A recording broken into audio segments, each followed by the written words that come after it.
ரெண்டு பேர் சுவாரஸ்யமா பேசிட்டு இருக்கிறப்போ குறுக்க புகுந்து தொந்தரவு பண்றதுக்குன்னே சில பேர் இருப்பாங்க. அது ரொம்ப இடைஞ்சலா இருக்கும்.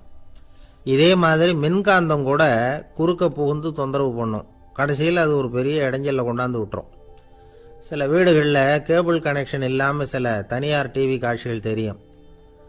அதுக்கு என்ன காரணம்னா இந்த மின்காந்த குறுக்கீடு தான் காரணம்.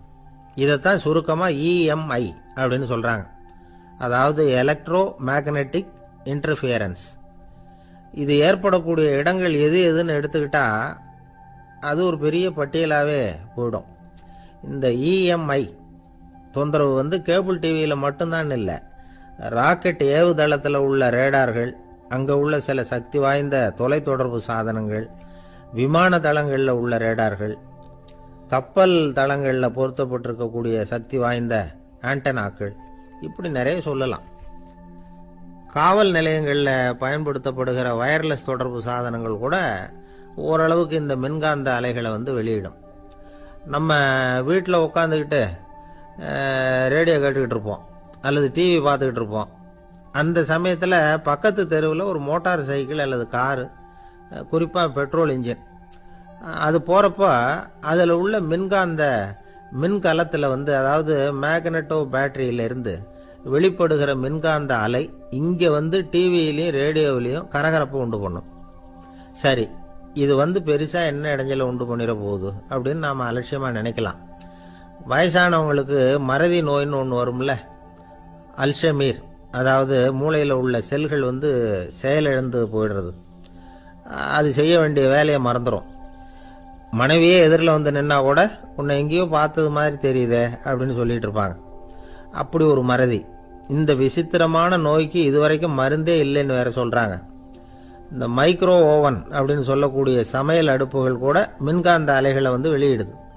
சமயத்தில் சில தொழிற்சாலைகளில் கூட பெரிய விபத்துக்களை இந்த இஎம்ஐ உண்டு பண்ணிவிடும்.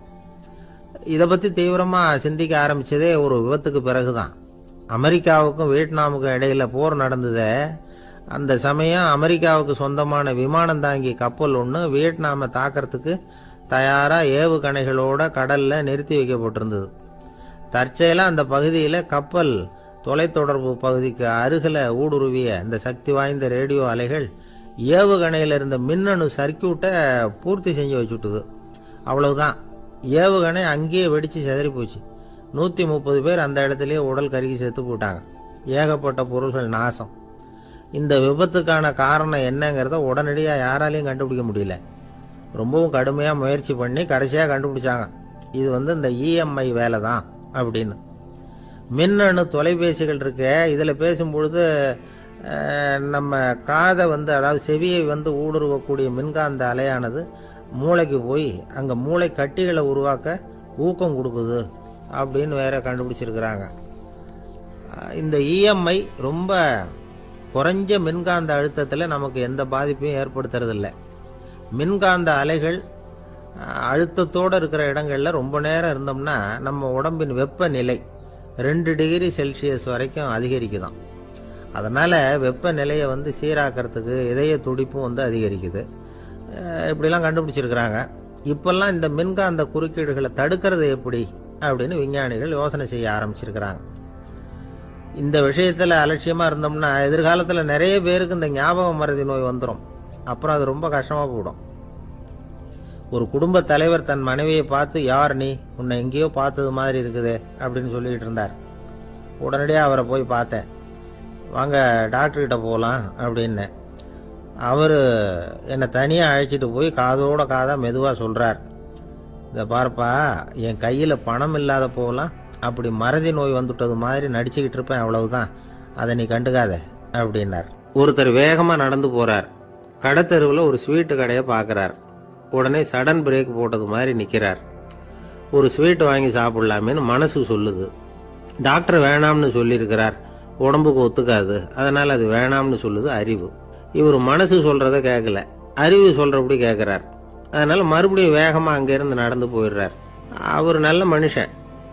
மனுஷனுக்கு அறிவும் இருக்குது, உணர்ச்சியும் இருக்குது. எதுக்கு எடுத்தாலும் உணர்ச்சி வசப்பட்டுக்கிட்டு இருக்கக்கூடாது, அறிவு வசத்தில் நாம் இருக்கணும். அப்போ தான் நாம் நல்லபடியாக வாழ முடியும். இல்லைன்னா அவஸ்தை தான். மகாபாரதத்துல சந்தனுன்னு சொல்லி ஒரு அரசன் வர்றான். அவன் ஒரு சமயம் அறிவு வசப்படாம உணர்ச்சி வசப்படுறான். அதாவது ஒரு நாள் கங்கை கரையில ஒரு அழகான பொண்ணை பார்க்கறான். இவனுடைய மனசு அவகிட்ட போயிடுது. அவளை கல்யாணம் பண்ணிக்கிறதுக்கு ஆசைப்படுறான். அந்த பொண்ணு சரின்னு சம்மதிக்கிறா. ஆனா ஒரு நிபந்தனை போடுறா. அந்த நிபந்தனைக்கு சம்மதம்னு சொன்னாதான் உன்னை கல்யாணம் பண்ணிக்குவேன்னு சொல்றா. சரி, அவ போட்ட நிபந்தனை என்ன தெரியுமா?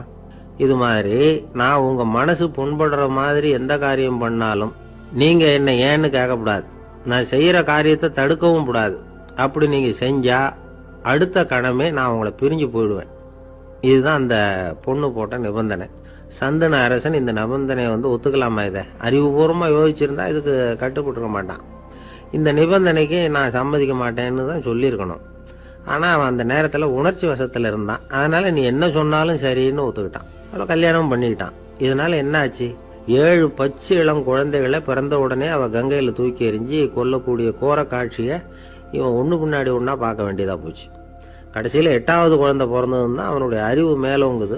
அந்த கொடிய செயலை தடுத்து நிறுத்துறான். அந்த 8வது குழந்தை தான் பின்னாடி பீஷ்மர் ஆகிறார்.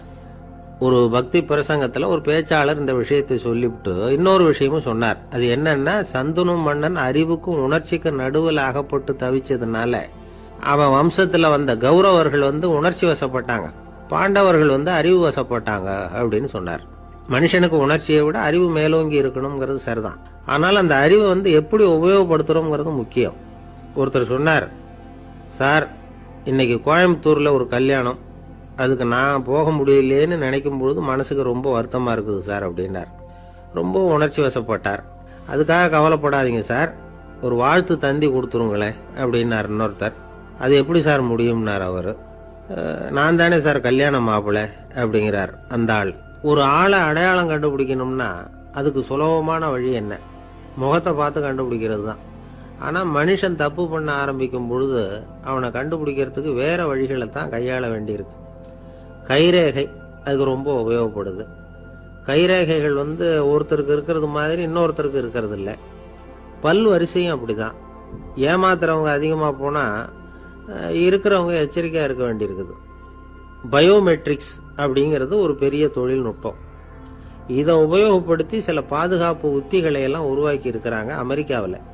வீட்டுக்கு சொந்தக்காரர் குரல் கொடுத்தா கதவு திறக்கும், அல்லது அவர் கை வச்சா கதவு திறக்கும். மற்றவங்க யாரு என்ன பண்ணாலும் கதவு திறக்காது. இது ஒரு முறை. அவரோட குரல் அல்லது கைரேகை ஒரு எலக்ட்ரானிக் சாதனத்துல ஏற்கனவே பதிவு பண்ணப்பட்டிருக்கும். இவர் குரல் கொடுக்கறப்போ அல்லது கையை வைக்கிறப்போ அதை ஒப்பிட்டு பார்த்து சரியா இருந்தா கதவு திறக்கிறது மாதிரி ஒரு ஏற்பாடு. இதே மாதிரி ஒருத்தரோட விழித்திரையில உள்ள இரத்த குழாய் அமைப்பு பாருங்க, அது கூட ஒருத்தருக்கு இருக்கிறது மாதிரி இன்னொருத்தருக்கு இருக்கிறது இல்லை. அதனால அதை வச்சு அடையாளம் கண்டுபிடிக்கக்கூடிய சாதனங்களும் இப்போ பழக்கத்துக்கு வந்தாச்சு.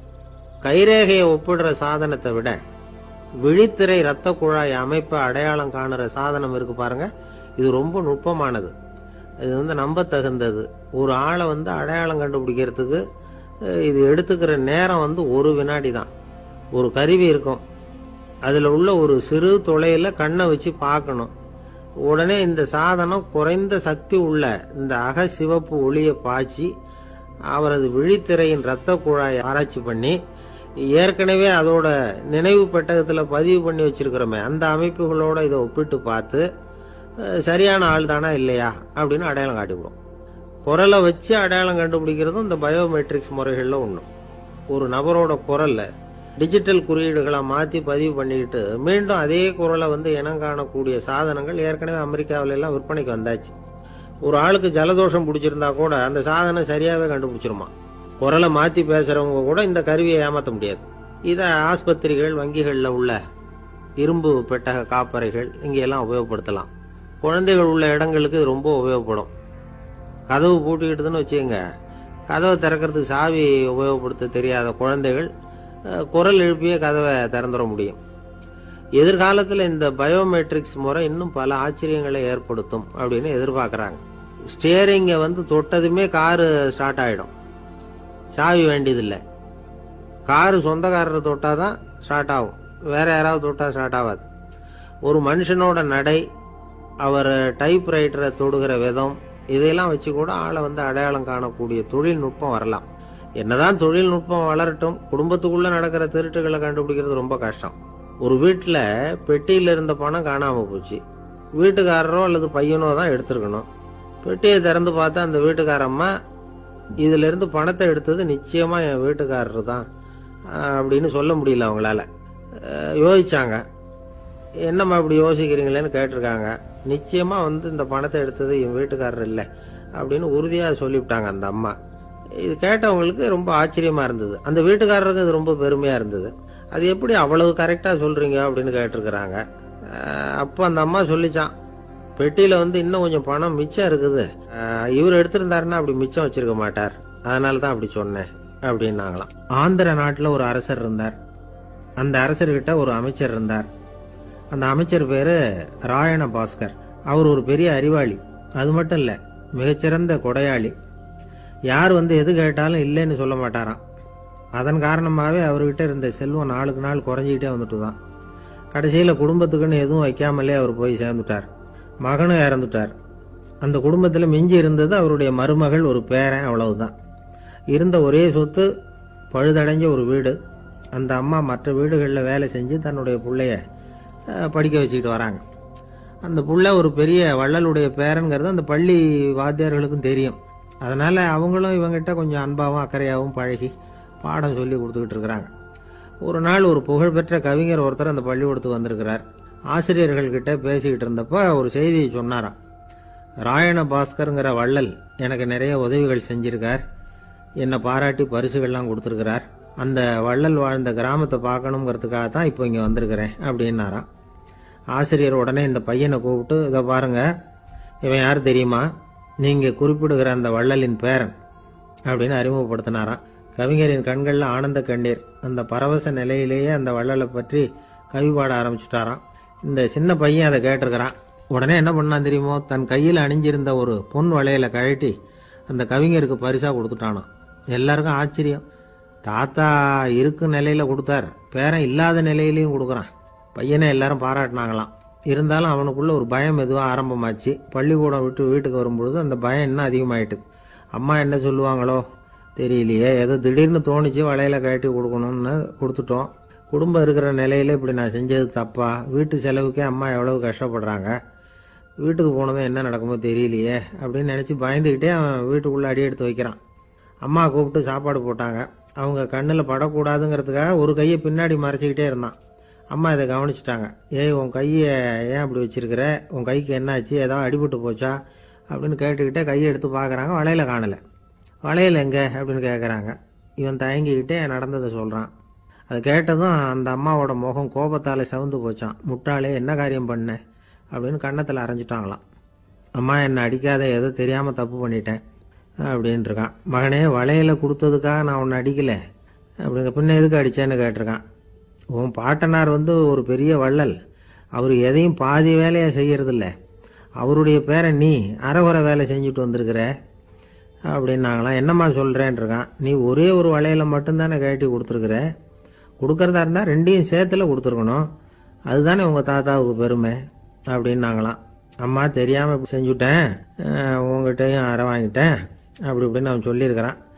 இப்போ அம்மா கொஞ்சம் இருங்க, அந்த கவிஞர் இன்னைக்கு நம்ம ஊரில் தான் தங்கியிருப்பார், நாளைக்கு காலையில் தான் அவர் எங்கே இருக்காருன்னு விசாரித்து இன்னொரு வளையலையும் கொடுத்துட்றேன் அப்படின்ட்டுருக்கான். மகனே, நல்ல செயல்களையெல்லாம் நாளைக்குன்னு ஒத்தி போடாத, நாளைக்கு என்ன நடக்குங்கிறது யாருக்கு தெரியும், இப்போவே போ, எங்கே இருக்காருன்னு பாரு அப்படின்ட்டுருக்காங்க. மகன் புறப்பட்டான். பள்ளி ஆசிரியர்கிட்ட போய் கேட்டானான் அந்த கவிஞர் எங்கே இருக்காருன்னு. அவர் சொன்னாராம். உடனே போய் அவர் இருக்கிற இடத்துல கதவை தட்டியிருக்கான். ராத்திரி நேரத்தில் இவனை கண்டதும் அவருக்கு ரொம்ப ஆச்சரியம். இவன் இன்னொரு கை வளையலையும் எடுத்து நீட்டியிருக்கான். அவர் திகைச்சு போய் நிற்கிறார். அவரால் என்ன பண்ணுறதுன்னே தெரியல. ஆனந்த கண்ணீர். இது பெரியவர்கள் கூற கேட்ட ஒரு வரலாறு. இன்னைக்கு இப்படிப்பட்டவங்களை பார்க்க முடியுமா? வறுமை வள்ளல் தன்மையை ஒன்று செய்து விடாதுங்கிறதுக்கு இது ஒரு உதாரணம். ஒருத்தன் இன்னொருத்தனை பார்த்து கேட்டானா, எங்கள் தாத்தா உங்கள் தாத்தாவுக்கு 100 ரூபா கடன் கொடுத்துருக்கிறார், அதை எப்போ திருப்பி கொடுக்க போகிறேன்னு. கவலைப்படாத, எங்கள் பேரன் அதை உங்கள் பேரன்ட்ட திருப்பி கொடுத்துருவான் அப்படின்னு நானான் அவன். ஒரு ஊரில் ஒரு மன்னர் இருந்தார். புத்தி கூர்மை உள்ள ஒரு மன்னர். பொதுவாக மன்னர்களுக்கு சந்தேகம் வந்தால் சபையில் உள்ள சான்றோர்கள்கிட்ட கேட்டு தெரிஞ்சுக்கிறது தானே வழக்கம். ஆனால் இங்கே அப்படி இல்லை. மற்றவங்களுக்கு சந்தேகம் வந்தால் மன்னர்கிட்ட கேட்டு தெரிஞ்சுக்குவாங்க. அது மாதிரி கேட்டு தெரிஞ்சுக்கிறதுக்காக ஒரு பெரியவர் ஒரு நாள் வந்தார். அவர் கையில் 3 பொம்மைகள் வச்சிருந்தார். 3 ஒரே மாதிரி பொம்மைகள், கொஞ்சம் கூட வித்தியாசம் தெரியல. ஏது இந்த பொம்மைன்னு கேட்டார் மன்னர். எனக்கு வேண்டியப்பட்ட ஒருத்தங்கிட்ட இருந்து இதை வாங்கிட்டு வந்திருக்கிறேன். நான் தான் அவன்கிட்ட இந்த பொம்மையை செஞ்சு கொடுக்கும்படியா கேட்டுக்கிட்டேன். அவன் ரொம்ப புத்திசாலி, அவன் தான் இதை செஞ்சு கொடுத்தான். ஆனால் அதில் ஒரு சிக்கல் அப்படின்னார். என்ன பிரச்சனைன்னு கேட்டிருக்காரு இவர். நான் அவன்கிட்ட கேட்டது 3 விதமான பொம்மைகளாக இருக்கணும்னு கேட்டேன். அவன் என்னடான்னா 3 ஒரே மாதிரியாக செஞ்சு கொடுத்துட்டான் அப்படின்னார். அவங்கிட்டயே கேட்கறது தானே அப்படின்னு இருக்காரு இவர். கேட்டேன், அவன் என்ன சொல்கிறான்னா இது 3 ஒரே மாதிரி பொம்மை கிடையாது, 3 விதம், ஒன்றுக்கு ஒன்று வித்தியாசம் இருக்குது. இந்த 3 பொம்மையும் 3 விதமான நண்பர்களுக்கு உதாரணங்கள் அப்படின்னு சொல்கிறான். எனக்கு ஒன்றும் புரியல, அதுதான் உங்ககிட்ட வந்தேன் அப்படின்னார். சரி, அந்த பொம்மைகளை இப்படி கொடுங்க அப்படின்னு வாங்கினார் மன்னர். எடுத்துக்கிட்டு உள்ளே போனார். கொஞ்ச நேரம் கழித்து வெளியில் வந்தார். அதுக்கப்புறம் சொன்னார், இதை பாருப்பா, அவன் சொன்னது சரிதான், 3 விதம் தான். இது இருக்குதே முதல் பொம்மை, இது உத்தமமான நண்பனுக்கு உதாரணம். இந்த 2வது பொம்மை இது மத்தியமமான நண்பனுக்கு உதாரணம். அந்த 3வது பொம்மை இருக்குதே அது மோசமான நண்பனுக்கு உதாரணம். இதை செஞ்சவன் உண்மையிலேயே பெரிய அறிவாளி தான் அப்படின்னாராம். வந்தவருக்கு ஒன்றும் புரியல. பார்த்தா ஒன்றும் வித்தியாசம் தெரியலையே அப்படின்னு அவன் குழம்பி போய் நிற்கிறான். இப்போ அந்த மன்னர் விளக்கம் கொடுக்குறார். அந்த 3 பொம்மையையும் எடுத்து முன்னாடி வச்சார். ஒரு மெல்லிய கம்பியை கையில் எடுத்தார். அந்த முதல் பொம்மை காதில் விட்டார். கொஞ்ச தூரம் உள்ளே போய் அப்படியே நின்றுட்டுது அந்த கம்பி. அப்புறம் 2வது பொம்மை காதில் அந்த கம்பியை விட்டார். அந்த கம்பி என்னாச்சுன்னா அப்படியே அது வாய் வழியாக வெளில வந்தது. 3வது பொம்மை காதில் கம்பியை செலுத்தினார். அது நேராக இன்னொரு காது வழியாக வெளியில் வந்தது. இப்போ இந்த முதல் வகை இருக்குதே, அது மாதிரியான நண்பர்கள் எப்படி தெரியுமா? நம்ம கஷ்டத்தை அவங்கக்கிட்ட சொன்னால் பேசாமல் கேட்டுக்குவாங்க. வெளியில் அதை யாருக்கிட்டையும் சொல்லிகிட்டு இருக்க மாட்டாங்க. வெளியில் தெரியாமல் நமக்கு உதவி பண்ணுவாங்க. செஞ்சுட்டு அதை நான் தான் செஞ்சேன்னு சொல்லிகிட்டு இருக்க மாட்டாங்க. அதுதான் கம்பி ஒரு காது வழியாக போய் உள்ளேயே நின்றுட்டுது. 2வது பொம்மையில் கம்பி என்னாச்சு, ஒரு காது வழியாக போய் வாய் வழியாக வெளியில் வருது. இது மாதிரியான நண்பர்கள்கிட்ட நாம் கஷ்டத்தை சொன்னால் அதை அவங்க 4 பேர்கிட்ட போய் சொல்லி நமக்காக உதவி கேட்பாங்க. நமக்குன்னு கேட்டு வாங்கி அதை நம்மகிட்ட கொண்டுகிட்டு கொடுப்பாங்க. இவங்க மத்தியமமான நண்பர்கள். 3வது பொம்மையில் ஒரு காது வழியாக செலுத்துகிற கம்பி இன்னொரு காது வழியாக வெளியில் வந்துடுது. இது மாதிரியான நண்பர்கள்கிட்ட நம்ம கஷ்டத்தை சொன்னால் அவங்க காது கொடுத்து கேட்கறது மாதிரி நடிப்பாங்க. அப்படியே இன்னொரு காது வழியாக அதை வெளில விட்டுருவாங்க. அதை பற்றி கவலைப்பட மாட்டாங்க. இதுதான் இந்த பொம்மைகளுக்குள்ளே இருக்கிற வித்தியாசம் அப்படின்னு விளக்கம் கொடுத்தாராம் மன்னர். படிக்கிற பிள்ளைங்கள்லேயும் இது மாதிரி 3 வகை உண்டு. சில பேர் காதால் வாங்கி மனசில் வச்சுக்குவான்.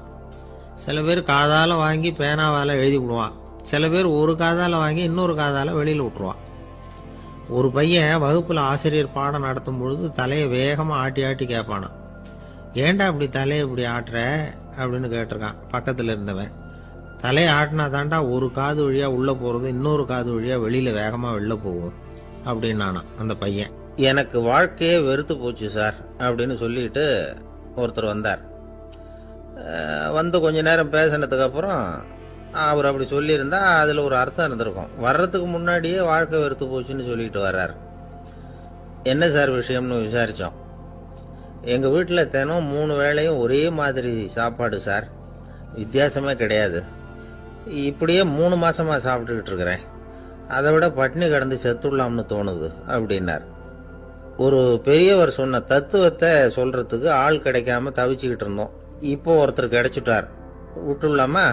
உடனே அவரை உட்கார வச்சு சொல்ல ஆரம்பிச்சிட்டோம். அதாவது நாம் அனுபவிக்கிற உணர்வுகளில் களிப்பு, மகிழ்வு, ஆனந்தம், இது 3க்கும் ஒன்றுக்கு ஒன்று வித்தியாசம் உண்டு. மேம்போக்கா பார்க்கறதுக்கு இது 3 ஒன்று மாதிரி தோணும்.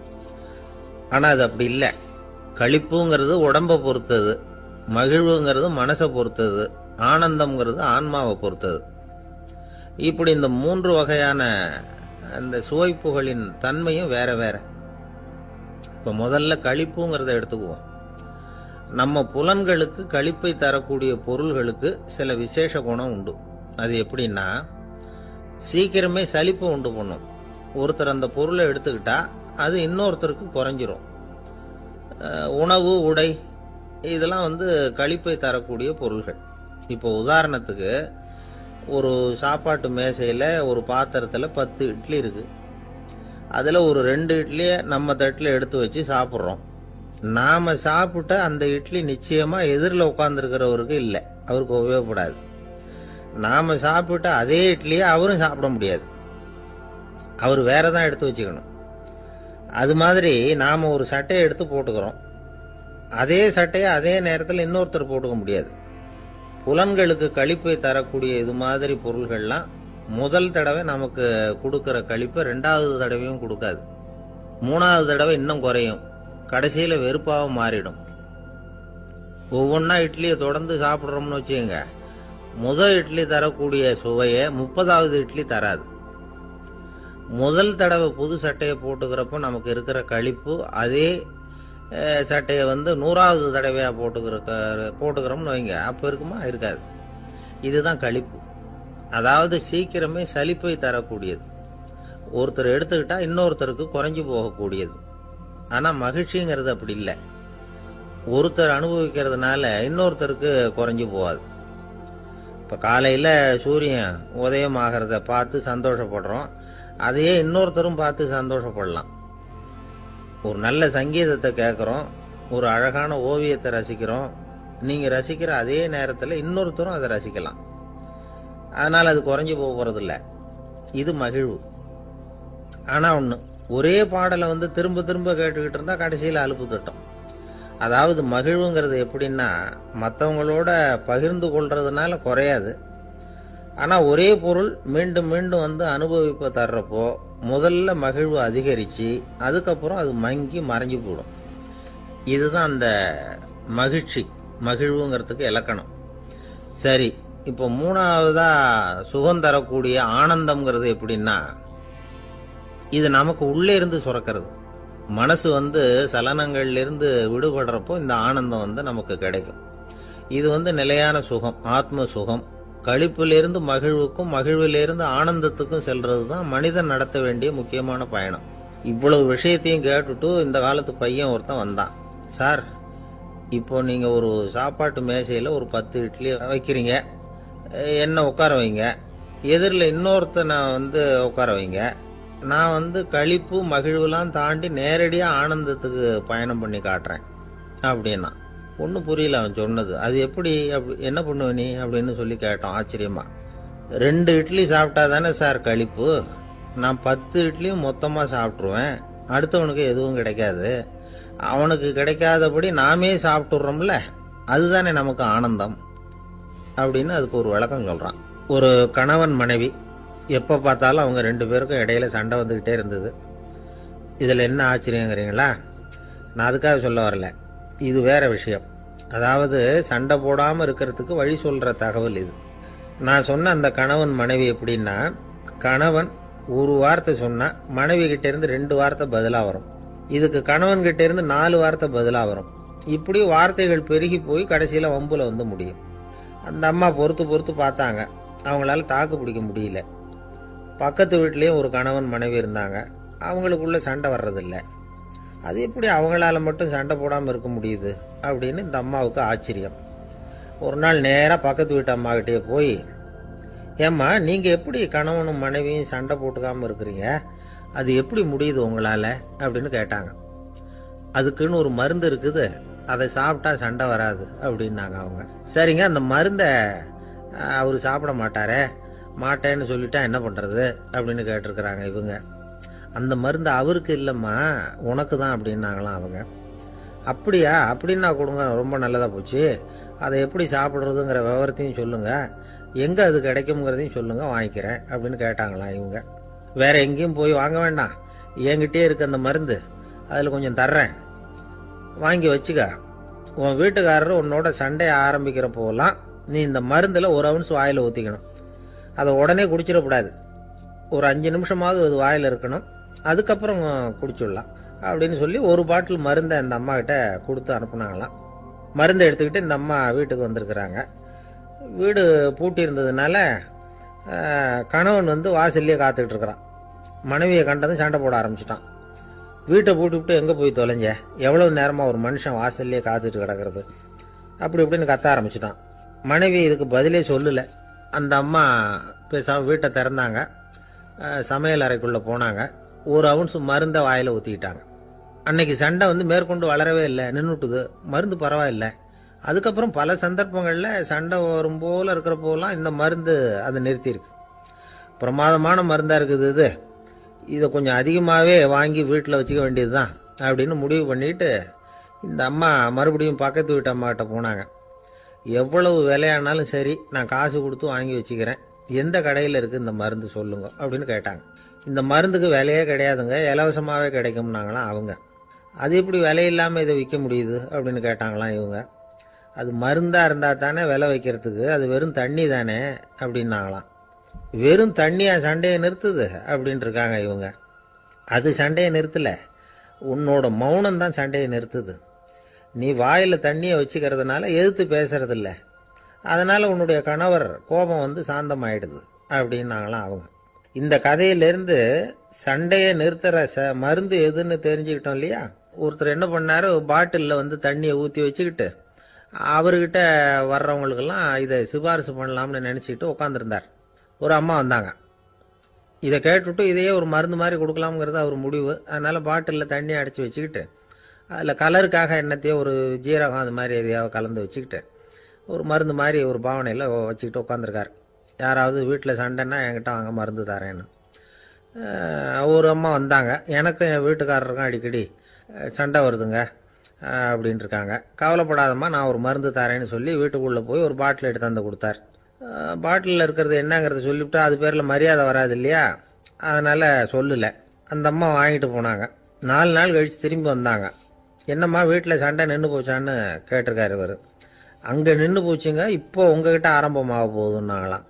என்னம்மா அப்படின்ட்டுருக்காரு இவர் பயந்து போய். பின்ன என்னங்க, நீங்கள் என்ன மருந்து கொடுத்துருக்குறீங்க என்னங்க அப்படின்னாங்களாம் கோவமாக. அது வெறும் தண்ணி தானே அப்படின்ட்டுருக்காரு இவர். தண்ணியாக இது, நல்லா பாருங்கள் அப்படின்னு அந்த பாட்டில் நீட்டினாங்களாம். இவர் வாங்கி பார்த்துருக்கார். அப்புறம் தான் விஷயம் புரியுது அவருக்கு. இவர் கை தவறுதலாக அவங்க வீட்டில் இருந்த மண்ணெண்ணெய் பாட்டில் எடுத்து அவர்கிட்ட கொடுத்துருக்குறாங்க. அப்புறம் என்ன ஆகும், சண்டை வராமல். வாங்க மாட்டேங்கிறான் சார் அப்படின்னு சொல்கிறது உண்டு. அது எப்படி காதில் வாங்கிக்காமல் இருக்க முடியும்? காதுங்கிறது எப்பவும் திறந்தே இருக்கக்கூடிய ஒன்று தானே. சில பேர் பேசிக்கிட்டே இருப்பாங்க, நாமும் கேட்டுக்கிட்டே தான் இருப்போம். அவர் என்ன சொன்னார் திருப்பி சொல்லு அப்படின்னு சொன்னால் சொல்ல தெரியாது. காது சரியாக கேட்டாலும் நாம் பேசுகிறத மற்றவங்க சரியாக கேட்குறாங்களா அப்படிங்கிறது சந்தேகம்தான். இந்த சந்தர்ப்பத்தில் ஒரு உண்மையை நாம் புரிஞ்சுக்கணும். அதாவது என்னென்னா, கேட்பதுங்கிறது வேற, கவனிக்கிறதுங்கிறது வேற. அதாவது கேட்கறதுன்னா அது ஹியரிங், கவனிக்கிறது அப்படின்னா அது லிசனிங். கேட்கறதுங்கிறது தன்னிச்சையாக நடக்கக்கூடிய ஒரு செயல். இப்போ ஒரு சாலையில் நடந்து போயிட்டுருக்குறோம். எவ்வளவோ சத்தம் நம்ம காதில் விழுந்துக்கிட்டு இருக்கு. கார் போகிற சத்தம் கேட்குது, பறவை ஒரு மரத்துலேருந்து கத்துது, அந்த சத்தம் கேட்குது. இப்படி நிறைய காதில் விழுந்துக்கிட்டு இருக்கு. ஆனால் கவனிக்கிறதுங்கிறது எப்படின்னா, நம்ம முழு மனசை செலுத்தி உன்னிப்பாக கேட்கறது. எத்தனையோ சத்தத்துக்கு நடுவில் தன்னுடைய குழந்தை அழற சத்தத்தை தாய் தெரிஞ்சுக்க முடியுது இல்லையா, அது மாதிரி. விவரம் தெரிஞ்சவங்கலாம் என்ன சொல்கிறாங்கன்னா, கவனித்தல் அதாவது லிசனிங் அப்படிங்கிற செயலில் 3 அம்சங்கள் இருக்கிறதாக சொல்கிறாங்க. அது என்ன 3 அம்சங்கள் அப்படின்னா, முதல்ல காதால் கேட்கறது, இது முதல் அம்சம். ரெண்டாவது என்னன்னா கேட்டதை புரிஞ்சுக்கிறது. மூணாவது என்னன்னா என்ன புரிஞ்சுக்கிட்டோங்கிறத தெரிவிக்கிறது, ஃபீட்பேக் அப்படின்னு சொல்கிற மாதிரி. ஒரு ஆசிரியர் வகுப்பில் பாடம் நடத்திக்கிட்டு இருக்கிறார். வெறுமனே கேட்குற குழந்தை ஒரு காதால் வாங்கி இன்னொரு காதால் விட்டுடும். அதாவது கேட்குற குழந்தை அப்படி செய்யும். ஆனால் கவனிக்கிற குழந்தை கேட்டதை புரிஞ்சுக்கும். என்ன புரிஞ்சுக்கிட்டேன்னு கேட்டால் பதில் சொல்லும். இதுதான் கேட்கறதுக்கும் கவனிக்கிறதுக்கும் உள்ள வித்தியாசம். ஒரு புள்ளி விவர கணக்கு என்ன சொல்லுது தெரியுமா?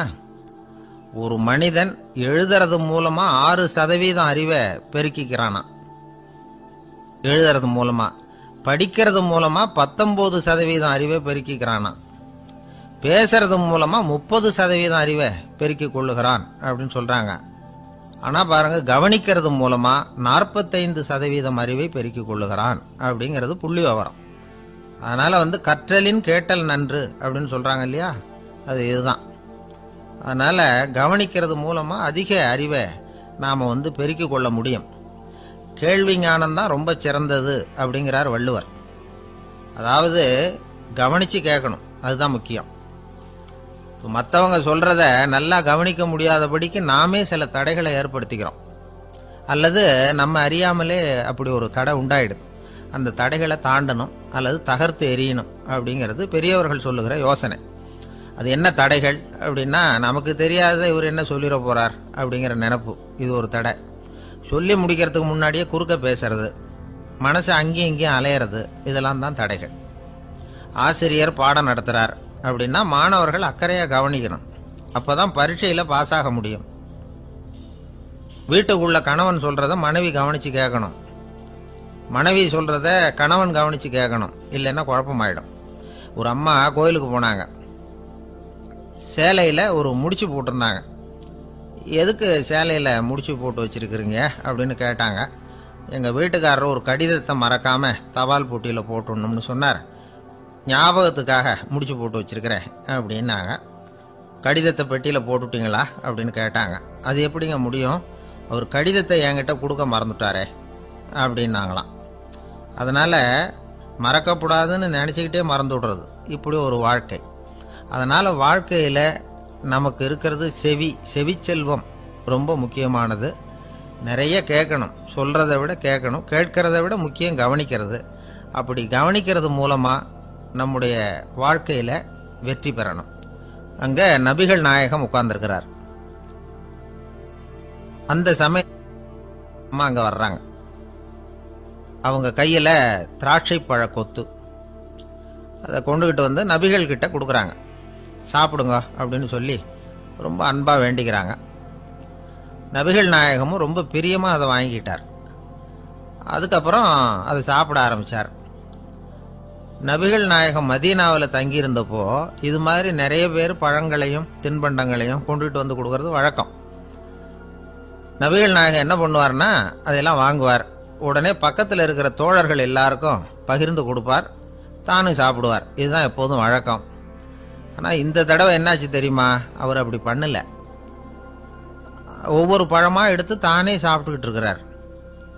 அவர் விருப்பமாக சாப்பிடுகிற காட்சியை ஆசை தீர பார்த்துக்கிட்டு இருந்தாங்க அந்த வயசான அம்மா, அந்த பழத்தை கொடுத்தவங்க. அவங்களுக்கு ரொம்ப மகிழ்ச்சியாக இருந்தது, மன நிறைவாக இருந்தது.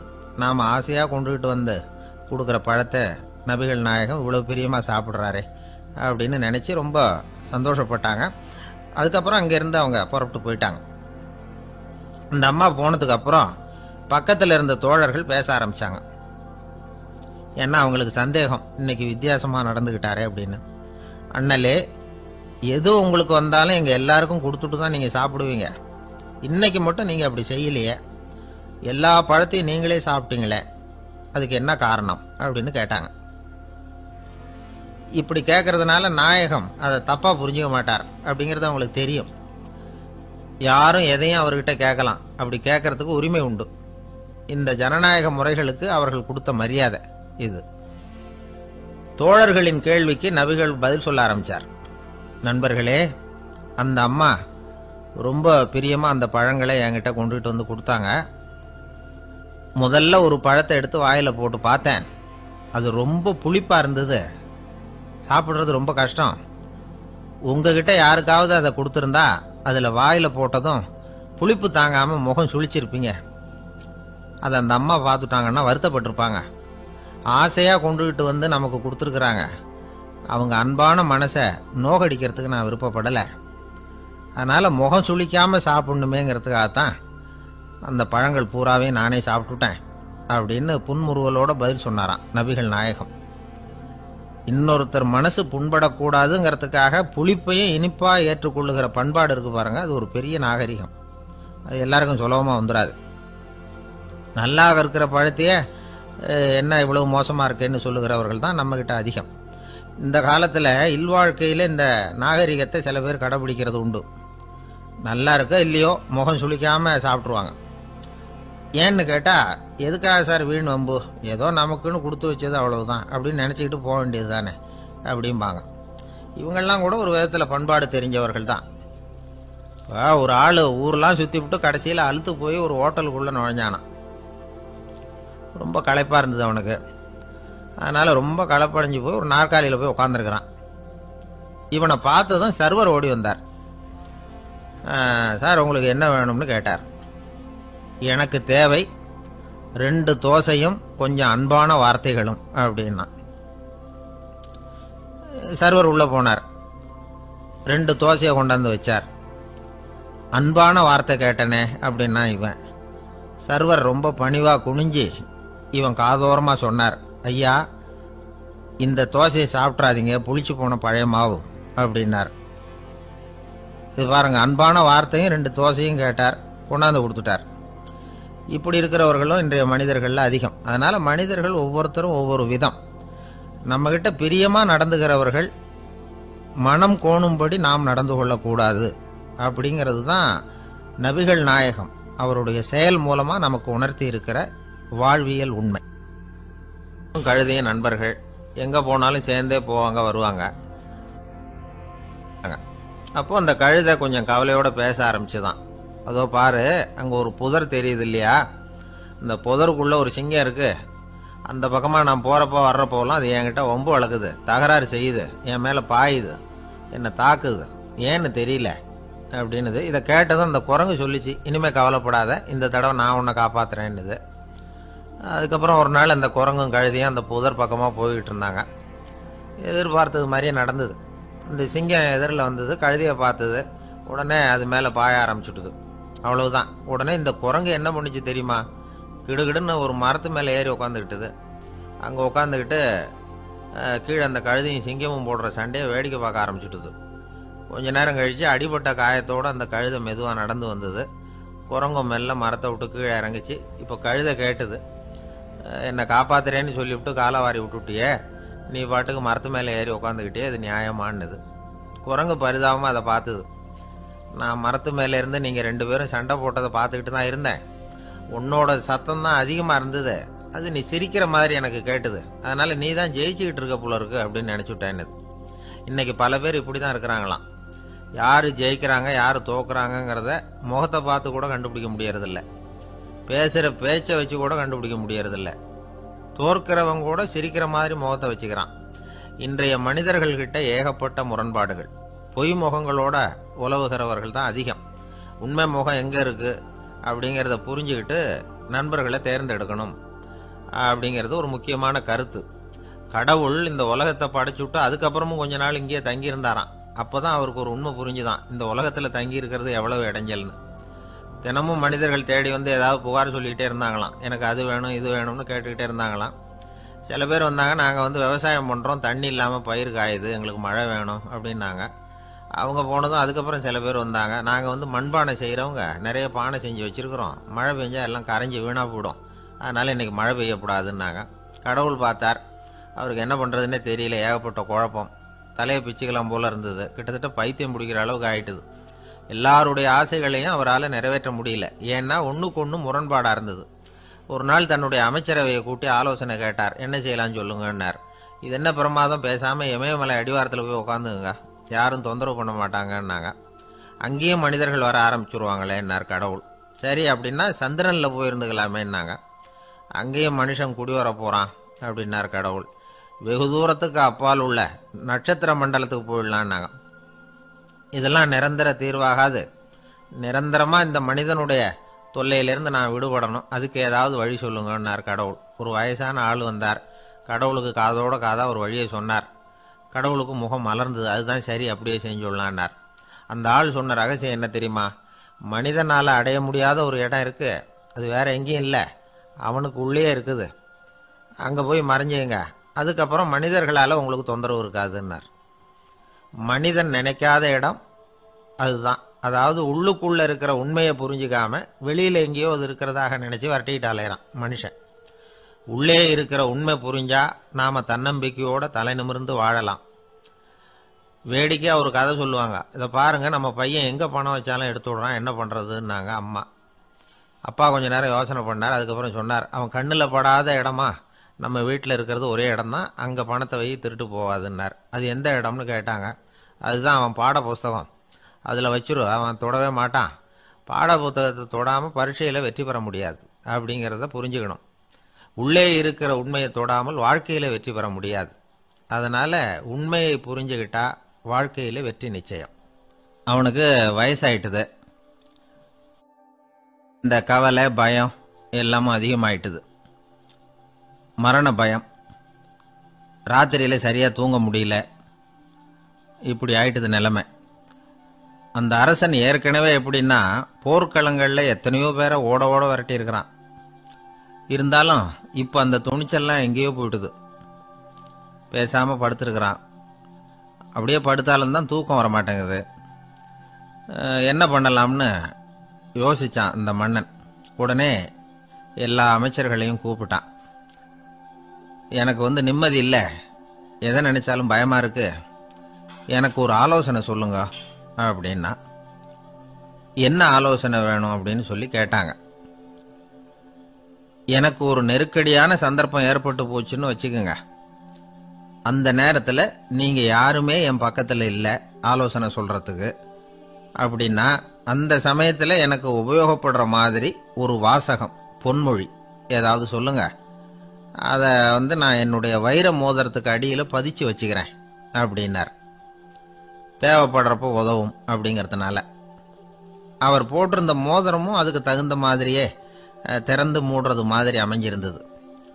ஏதாவது வாசகம் எழுதுனா உள்ற வச்சுக்கலாம், அதுக்கான வசதி அதில் இருந்தது. அமைச்சர்கள்லாம் யோசனை பண்ணாங்க.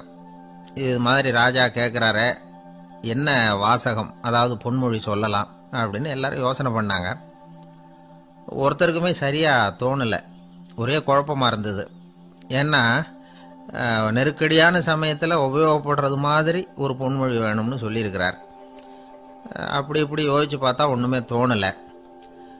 எல்லாரும் குழம்பிக்கிட்டு இருந்த நேரத்தில் ஒரு பெரியவர் அந்த பக்கமாக வந்தார். அவர் சொன்னார், நான் வேணும்னா அதுக்கு பொருத்தமாக ஒரு வாக்கியம் சொல்கிறேன், ஆனால் ஒரு நிபந்தனை. அதை யாரும் ரொம்ப ஆர்வம் காரணமாக அவசரப்பட்டு படிச்சிடக்கூடாது. அதை ரகசியமாக அந்த மோதிரத்துக்குள்ளே எழுதி வச்சுக்கணும். எப்போவாவது இக்கட்டில் மாட்டிக்கிற சமயத்தில் மட்டும் வேற வழியே இல்லை அப்படிங்கிற நிலைமையில மட்டும்தான் அதை திறந்து பார்க்கணும். அப்படி நீங்கள் இருக்கிறதா இருந்தால் நான் அதை சொல்கிறேன் அப்படின்னார் அந்த பெரியவர். சரின்னு ஒத்துக்கிட்டாங்க எல்லாரும். அதே மாதிரி அவர் ஒரு வாக்கியத்தை சொன்னார். அவர் சொன்ன வாக்கியத்தை ரகசியமாக மோதிரத்துக்குள்ளே பதிச்சு மூடியாச்சு. ராஜா அதை விரலில் மாட்டிக்கிட்டார். கொஞ்ச நாள் ஆச்சு. அந்த ராஜாவுக்கு ஒரு சோதனை வந்தது. என்ன சோதனைன்னா, அடுத்த நாட்டு மன்னன் படையெடுத்துக்கிட்டு வந்துட்டான். அவன் இவர்கிட்ட ஏற்கனவே தோற்று போனவன், ஒரு வெறியில் வந்திருக்கிறான். தோற்று போனவன் மறுபடியும் சண்டைக்கு வந்தால் எப்படி வருவானோ அப்படி வர்றான். ஒரு வெறியில் வந்தான், ஜெயிச்சுட்டான். என்னாச்சு இவரோட நிலைமைன்னா, நாட்டை இழந்துட்டார், எல்லாத்தையும் இழந்துட்டார். கடைசியாக ஒரு அடிபட்ட குதிரையில் ஏறி தப்பிச்சு போயிட்டார், வேற வழி இல்லைன்னு. பின்னாடி துரத்திக்கிட்டு வராங்க. இவர் ஒரு மலை உச்சிக்கு போயிட்டார். அதுக்கும் அப்பால போக முடியாது, ஏன்னா அந்த பக்கம் பயங்கர பள்ளம். உல்லாச பயணிகள் கண்டு கழிக்கிற இடம் அது. ஆனால் இவருக்கு அது சாவு பயணத்தின் வாசல், திரும்பவும் முடியாது. அவ்வளவு குறுகிய பாதை அது, வேற வழியே இல்லை. இந்த நேரம் சூரிய ஒளி மோதிரத்தில் பட்டு மின்னிச்சு. உடனே இவருக்கு ஞாபகம் வந்தது. மோதிரத்தை திறந்து படிக்கிறார். அதில் இருந்த வாசகம், இந்த நிலையும் மாறிவிடும், this too will pass away. அவருக்கு ஒரு தைரியம் வந்தது. பின்னாடி வந்தவங்களும் தேசம் மாதிரி வேற எங்கேயோ தேடி போயிட்டாங்க. அவங்க விரட்டிக்கிட்டு வரலன்னா இவ்வளவு அழகான ஒரு இடம் இருக்கிறதே எனக்கு தெரியாமல் போயிருக்குமேன்னு நினைச்சார். இவ்வளவு அழகை ரசிக்கிறதுக்காக ஒரு நாட்டையே கூட இழக்கலாம்னு தோணுச்சு அவருக்கு. அமைதியாக அந்த அழகை ரசித்தார். எதிரிகள்லாம் எங்கேயோ போயிட்டாங்க. மன்னர் நாடு திரும்பினார். மறுபடியும் படைகளை திரட்டினார். கொஞ்ச நாளில் படை எடுத்துக்கிட்டு போனார். யாருக்கிட்ட தோற்று போனாரோ அவரையே வெற்றி கண்டு திரும்பி வர்றார். வரவேற்பு விழா பிரமாவப்படுது. ஆடல் பாடல் கோலாகலம். இதை பார்த்ததும் அந்த ராஜாவுக்கு தலைகால புரியல. நம்மளை இனிமேல் யாராலையும் ஜெயிக்க முடியாதுன்னு நினைச்சார். அகம்பாவம் லேசாக எட்டி பார்த்தது. இப்போ மறுபடியும் சூரிய ஒளிப்பட்டு மோதிரம் மின்னிச்சு. அதை திறந்து மறுபடியும் படிக்கிறார். இந்த நிலைமையும் மாறிவிடும், this too will pass away. அவ்வளவுதான். அவர் மனசு அடங்க ஆரம்பிச்சுட்டுது, ஆணவம் போயிட்டுது. இதிலேருந்து நாம் தெரிஞ்சுக்க வேண்டியது என்னன்னா, எந்த சூழ்நிலையிலையும் நாம் கவலைப்பட வேண்டியதில்லை. ஏன்னா இங்கே எதுவுமே நிரந்தரம் இல்லை. அந்த ராஜா மாதிரியே நம்ம ஆள் ஒருத்தன் ஒரு மோதிரம் போட்டிருந்தான், அதுக்குள்ளே அவன் எழுதி வச்சிருந்த வாசகம், எதுக்கும் கவலைப்படாதே அப்படிங்கிறது தான். ஒரு நாள் பயங்கரமான கவலையோடு உட்காந்துருந்தான். பக்கத்தில் இருந்தவங்க சொன்னாங்க, இது மாதிரி சந்தர்ப்பத்தில் தான் நீ உன் மோதிரத்தை திறந்து பார்க்கணும்னாங்க. இவனுக்கு கவலையோடு எரிச்சலும் சேர்ந்துக்கிட்டது. அது எப்படி முடியும், இப்போ திருட்டு போனது என்னோட அந்த மோதிரம் தானே அப்படின்னு சொல்லிவிட்டு தலையில் கை வச்சுட்டு உட்காந்துட்டான். இப்படிலாம் சொல்றது உண்டு. இருந்தாலும் நாம எந்த சூழ்நிலையிலையும் கவலைப்பட வேண்டியதில்லை அப்படிங்கிற உண்மையை புரிஞ்சுக்கணும். அப்படி கவலையை வெல்றதுக்கான வழி தெரிஞ்சுட்டதுன்னா வாழ்க்கையில வெற்றி நிச்சயம். உங்க பையன் எப்படி சார் இருக்கான் அப்படின்னு விசாரிச்சார் ஒருத்தர். அவன் என்ன சார், எதை சொன்னாலும் காதில் வாங்க மாட்டேங்கிறான், அவன் பாட்டுக்கு போறான் வர்றான் அப்படின்னு சொல்லி அழுத்துக்கிட்டார் அப்பா. பெரியவங்க சொல்றத சின்ன பிள்ளைங்க கேட்கறது இல்லைங்கிறது ஒரு குறை. பெரியவங்க சொல்றது சின்ன பிள்ளைங்க காதலையே விழறது இல்லைங்கிறது ஒரு குறை. இது கொஞ்சம் சீரியஸான விஷயம், கவனிச்சு பார்க்கணும். ஒரு குழந்தைக்கு காது சரியா கேட்குதா இல்லையா அப்படிங்கிறத நாம தான் கவனிச்சு பார்த்து கண்டுபிடிக்கணும். அதுவா நம்ம கிட்ட தவழ்ந்து அப்பா எனக்கு காது கேட்கல, அழைச்சிட்டு போங்க டாக்டர்கிட்ட அப்படின்னுலாம் சொல்லிட்டு இருக்காது. அது சரி, ஒரு குழந்தைக்கு காது சரிவர கேட்குதா இல்லையா அப்படிங்கிறத முன்கூட்டியே நாம தெரிஞ்சுக்கிறது எப்படி? அதுக்கு சில வழி இருக்கு. உங்க குழந்தைய கொஞ்சம் அப்படி கவனிச்சு பாருங்க. அடிக்கடி ஜலதோஷம், காதுல அரிப்பு ஏற்படுதா, மூக்கு விரிவாகவும் அப்புறம் டான்சில், அடினாய்டு, சத அழற்சி இது மாதிரி ஏதாவது இருக்கா, வாயிலிருந்து எச்சில் ஒழுகுதா, குழந்தை வாயினால சுவாசிக்குதா, பற்கள் முன்னாடி தள்ளி வளருதா, இதெல்லாம் அதுக்கு அறிகுறி. அப்புறம் இந்த V, B, D, F, D H இப்படி இந்த ஒலிகள் சேர்ந்த வார்த்தைகளை குழந்தை சரியா புரிஞ்சுக்காது. இப்போ உதாரணத்துக்கு பட்டுன்னு சொல்லு குழந்தை அப்படின்னீங்கன்னா அது கட்டுன்னு சொல்லும். அதாவது பட்டு சவுண்டை அதால புரிஞ்சுக்க முடியல. அப்புறம் உங்க குழந்தை உங்களை உறக்க பேச சொல்றானா, அடிக்கடி கேள்வி கேட்கறானா, சாப்பிட்றப்போ கவனம் இல்லாம இருக்கானா, படிப்புல போதுமான முன்னேற்றம் இல்லையா, வகுப்புல சரியா கவனிக்கிறது இல்லையா, இப்படிலாம் இருந்தா ஆரம்பத்திலேயே டாக்டர்கிட்ட அழைச்சிட்டு போய் சிகிச்சையை ஆரம்பிச்சுடலாம், குணப்படுத்தி விடலாம்.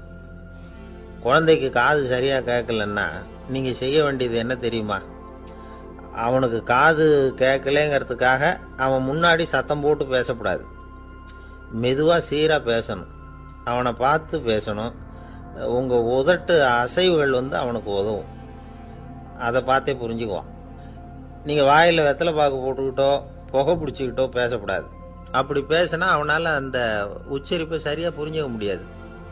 ஒரு வார்த்தையை சொல்றீங்க, அவனுக்கு புரியல அப்படின்னா அதே வார்த்தையை மறுபடியும் சொல்லணும். அவனுக்கு நீங்க முதல்ல சொன்ன வார்த்தை புரியலன்னு நினைச்சுக்கிட்டு மறுபடியும் திருப்பி சொல்றப்போ அதே அர்த்தம் வரக்கூடிய வேற வார்த்தையை சொல்லக்கூடாது. இப்படிலாம் நடந்துகிட்டா அவனுக்கு மன திடத்தை ஏற்படுத்த முடியும். இல்லைன்னா அவனுக்கு தாழ்வு மனப்பான்மை வந்துடும். குழந்தைக்கு காது கோளாறுன்னா ஆரம்பத்திலேயே டாக்டர்கிட்ட அழைச்சிட்டு போனா போதும், குணப்படுத்தி விடலாம். அப்புறம் பார்த்துக்கலாமே அப்படின்னு அலட்சியமா இருந்துட்டாதான் கஷ்டம். சில பேர் கோபத்துல சின்ன பிள்ளைங்க காதை பிடிச்சி திருகிறது உண்டு. இது ரொம்ப தப்பு. காது கையோட வந்துட்டா என்ன பண்றது? ஒரு வேடிக்கை கதை, அது கதை தான், நிஜமா நடந்தது இல்லை, அது மாதிரி நடக்காது. ஒரு வேடிக்கைக்காக சொல்லப்படுற கதை. அதாவது ஒரு வீட்டில் அப்பா அம்மாவை பார்த்து சொல்லிட்டு இருக்கார், இதை பாரு, நாளைக்கு காலையில் என்னை சீக்கிரம் எழுப்பி விட்டுரு, நான் செங்கல்பட்டு வரைக்கும் போயிட்டு வர வேண்டியிருக்கு அப்படின்னாராம். இதை அவங்க பையன் காதில் வாங்கிட்டு இருக்கான். அப்பாவுக்கு சிரமம் வேண்டாமே அப்படின்னு நினைச்சு அவனே காலையில யாருக்கும் தெரியாம எழுந்திருச்சு புறப்பட்டு செங்கல்பட்டு போட்டான். சாயந்தரமா திரும்பி வந்தான். அப்பா பையனை காணாம அலமோதிக்கிட்டு இருக்கிறார். சாயந்தரமா பையனை பார்த்ததும் எங்கடா போயிட்டு வந்தேன்னு கேட்டார் கோவமா. செங்கல்பட்டுக்கு போயிட்டு வந்தேப்பா, நீ வீணா அலைய வேண்டாமேன்னு அப்படின்னா. எதுக்கடா போனேன்னு அதட்டினார். அதான்ப்பா, நீ நேற்று அம்மா கிட்ட சொல்லிக்கிட்டு இருந்த, அதை காதில் வாங்கினேன், உனக்காக நான் போயிட்டு வந்தேன் அப்படின்னா. உடனே எந்த காதில் வாங்கினேன் அப்படின்னு சொல்லி காதை பிடிச்சி திருகுனார். அந்த காது கையோட வந்துட்டுது. இது நடந்து கொஞ்ச நாள் கழிச்சு அந்த அப்பாவும் பையனும் கடத்தெருவில் போயிட்டு இருக்கிறாங்க. எதிரில் ஒரு நாய் ஓடி வந்தது. அதுக்கு 2 காதும் இல்லை. என்ன இது, இந்த நாய்க்குட்டிக்கு 2 காதும் இல்லை அப்படின்னாரு அப்பா. அதுக்கு பையன் சொல்றான், அப்பா அது 2 தடவை செங்கல்பட்டுக்கு போயிட்டு வந்துருவோம் அப்படின்னானா. ஒரே ஒரு ஊர்ல ஒரு அம்மா இருந்தாங்க. அந்த அம்மாவுக்கு ஒரே ஒரு பிள்ளையாண்டான். அவனுக்கு ரொம்ப அக்கறையோட கல்யாணம் பண்ணி வச்சாங்க. கல்யாணம் முடிஞ்சதும் மருமக பொண்ணு வீட்டுக்கு வந்து சேர்ந்தது. அப்பாடா, என் கடமை முடிஞ்சது, இனிமே அக்கடான்னு எங்கேயாவது ஒரு மூலையில் படுத்து கிடக்கலாம் அப்படின்னு நினைச்சாங்க அந்த அம்மா. ஆனால் நினைக்கிறபடி எங்கே நடக்குது? அதுக்கப்புறம் தான் பிரச்சனையே ஆரம்பமாச்சு. மருமகள் குணம் சரியில்லை, ஒரு மாதிரி. அந்த பொண்ணு வீட்டுக்கு வந்ததுமே முதல் வேலையாக மாமியாரை பார்த்து, அதுதான் நான் வந்துட்டேன்ல, இனிமேல் உங்களுக்கு என்ன வேலைங்க, புறப்பட வேண்டியது தானே, காசி ராமேஸ்வரம்னு எங்கேயாவது போங்க அப்படின்னுட்டு தான். மாமியாரை பார்த்தாங்க, கொஞ்சம் யோசனை பண்ணாங்க. இந்த பாருமா, நீ இப்படி சொல்கிறதுக்கு முன்னாடியே வீட்டை விட்டு புறப்படணுங்கிற முடிவுக்கு நான் வந்துட்டேன். வீட்டை மட்டும் இல்லை, இந்த உலகத்தை விட்டே கூட போகிறதுக்கு தயாராக இருக்கிறேன். ஆனால் ஒரே ஒரு விஷயத்துக்காக என் உயிரை கையில் பிடிச்சிக்கிட்டு இருக்கிறேன் அப்படின்னாங்களாம். என்ன விஷயம்னு கேட்டது இந்த மருமக பொண்ணு. வேற ஒன்றும் இல்லை, என் பிள்ளைக்கு கல்யாணம் பண்ணி வச்சுட்டேன். ஒரு பேர புள்ள பிறந்து அதை என் கண்ணால் பார்த்துட்டேன்னா நான் எங்கே வேணும்னாலும் போகிறதுக்கு தயாராக இருக்கிறேன் அப்படின்னாங்களாம் அந்த மாமியார். மாமியார் இப்படி சொல்கிறதுலேயும் நியாயம் இருக்கிறதாக பட்டுது அந்த பொண்ணுக்கு. சரி, அப்படியே இருந்து பார்த்துட்டு போகலாம் அப்படின்னு அனுமதி கொடுத்தது. கொஞ்ச காலத்தில் ஒரு பேரன் பிறந்தான். அந்த அம்மாவும் பேரனை கண்ணால் பார்த்துட்டாங்க. சரி, பேரனை பார்த்தாச்சுல்ல, இனிமேல் புறப்பட வேண்டியது தானே அப்படின்னது மருமக பொண்ணு. மாமியார் பார்த்தாங்க, நீ சொல்கிறது சரிதாம்மா, அதில் ஒன்றும் தப்பு இல்லை. என்னோட பேரன் உங்களை அம்மா அப்பான்னு கூப்பிடுறத என் காது குளிர கேட்டுட்டு போயிடுறேனே அப்படின்னாங்களாம். சரி, அந்த ஆசையை நிறைவேறட்டும் அப்படின்னு காத்துக்கிட்டு இருந்தாங்க. பேரன் வளர்ந்தான், நடந்தான், பள்ளிக்கூடம் போனால் பெரியவனானான். மருமக பொண்ணு மறுபடியும் மாமியாரை விரட்ட ஆரம்பிச்சுட்டுது, இன்னும் புறப்புள்ளையான்னு. இதை பாருமா, இது வரைக்கும் இருந்துட்டேன். பேரனோட கல்யாணத்தையும் கண்ணால் பார்த்தாதான் இந்த கட்டை வேகும் போல் இருக்குது அப்படின்னு சொல்லி ஒரு மாதிரியாக பேச ஆரம்பித்தாங்க. இதுவும் நியாயமான ஆசையாக தான் படுது அப்படின்னு அது யோசிச்சிருக்கு அந்த பொண்ணு. சரின்னு அதுக்கும் ஒத்துக்கிட்டது. உடனே பேரனுடைய கல்யாணமும் முடிஞ்சது ஒரு வழியாக. இனிமே ஒரு நொடி கூட இங்கே இருக்கக்கூடாது, புறப்படுங்க அப்படின்னு மாமியாரை விரட்டிச்சான் அந்த பொண்ணு. இப்போ அந்த மாமியார் தன்னோட மருமகளை பார்த்து சொல்கிறாங்க, இதோ கிளம்பிட்டேம்மா, என் மூட்டை முடிச்செல்லாம் கட்டிக்கிட்டேன், புறப்பட்டுவிட்டேன். அப்படியே நீயும் உன் துணிமணிகளை மூட்டை கட்டிக்கிட்டு கிளம்பிடும், என்னோட சேர்ந்து 2 பேருமா சேர்ந்து போயிடலாம் அப்படின்னாங்களாம். அந்த பொண்ணு முழிக்குது. முழிக்காதே, உனக்கும் ஒரு மருமக வந்துட்டா, இனிமேல் நீயும் ஒரு மாமியார் தானே, உனக்கும் இனிமேல் இங்கே வேலை இல்லை, புறப்படு அப்படின்னாங்களாம்.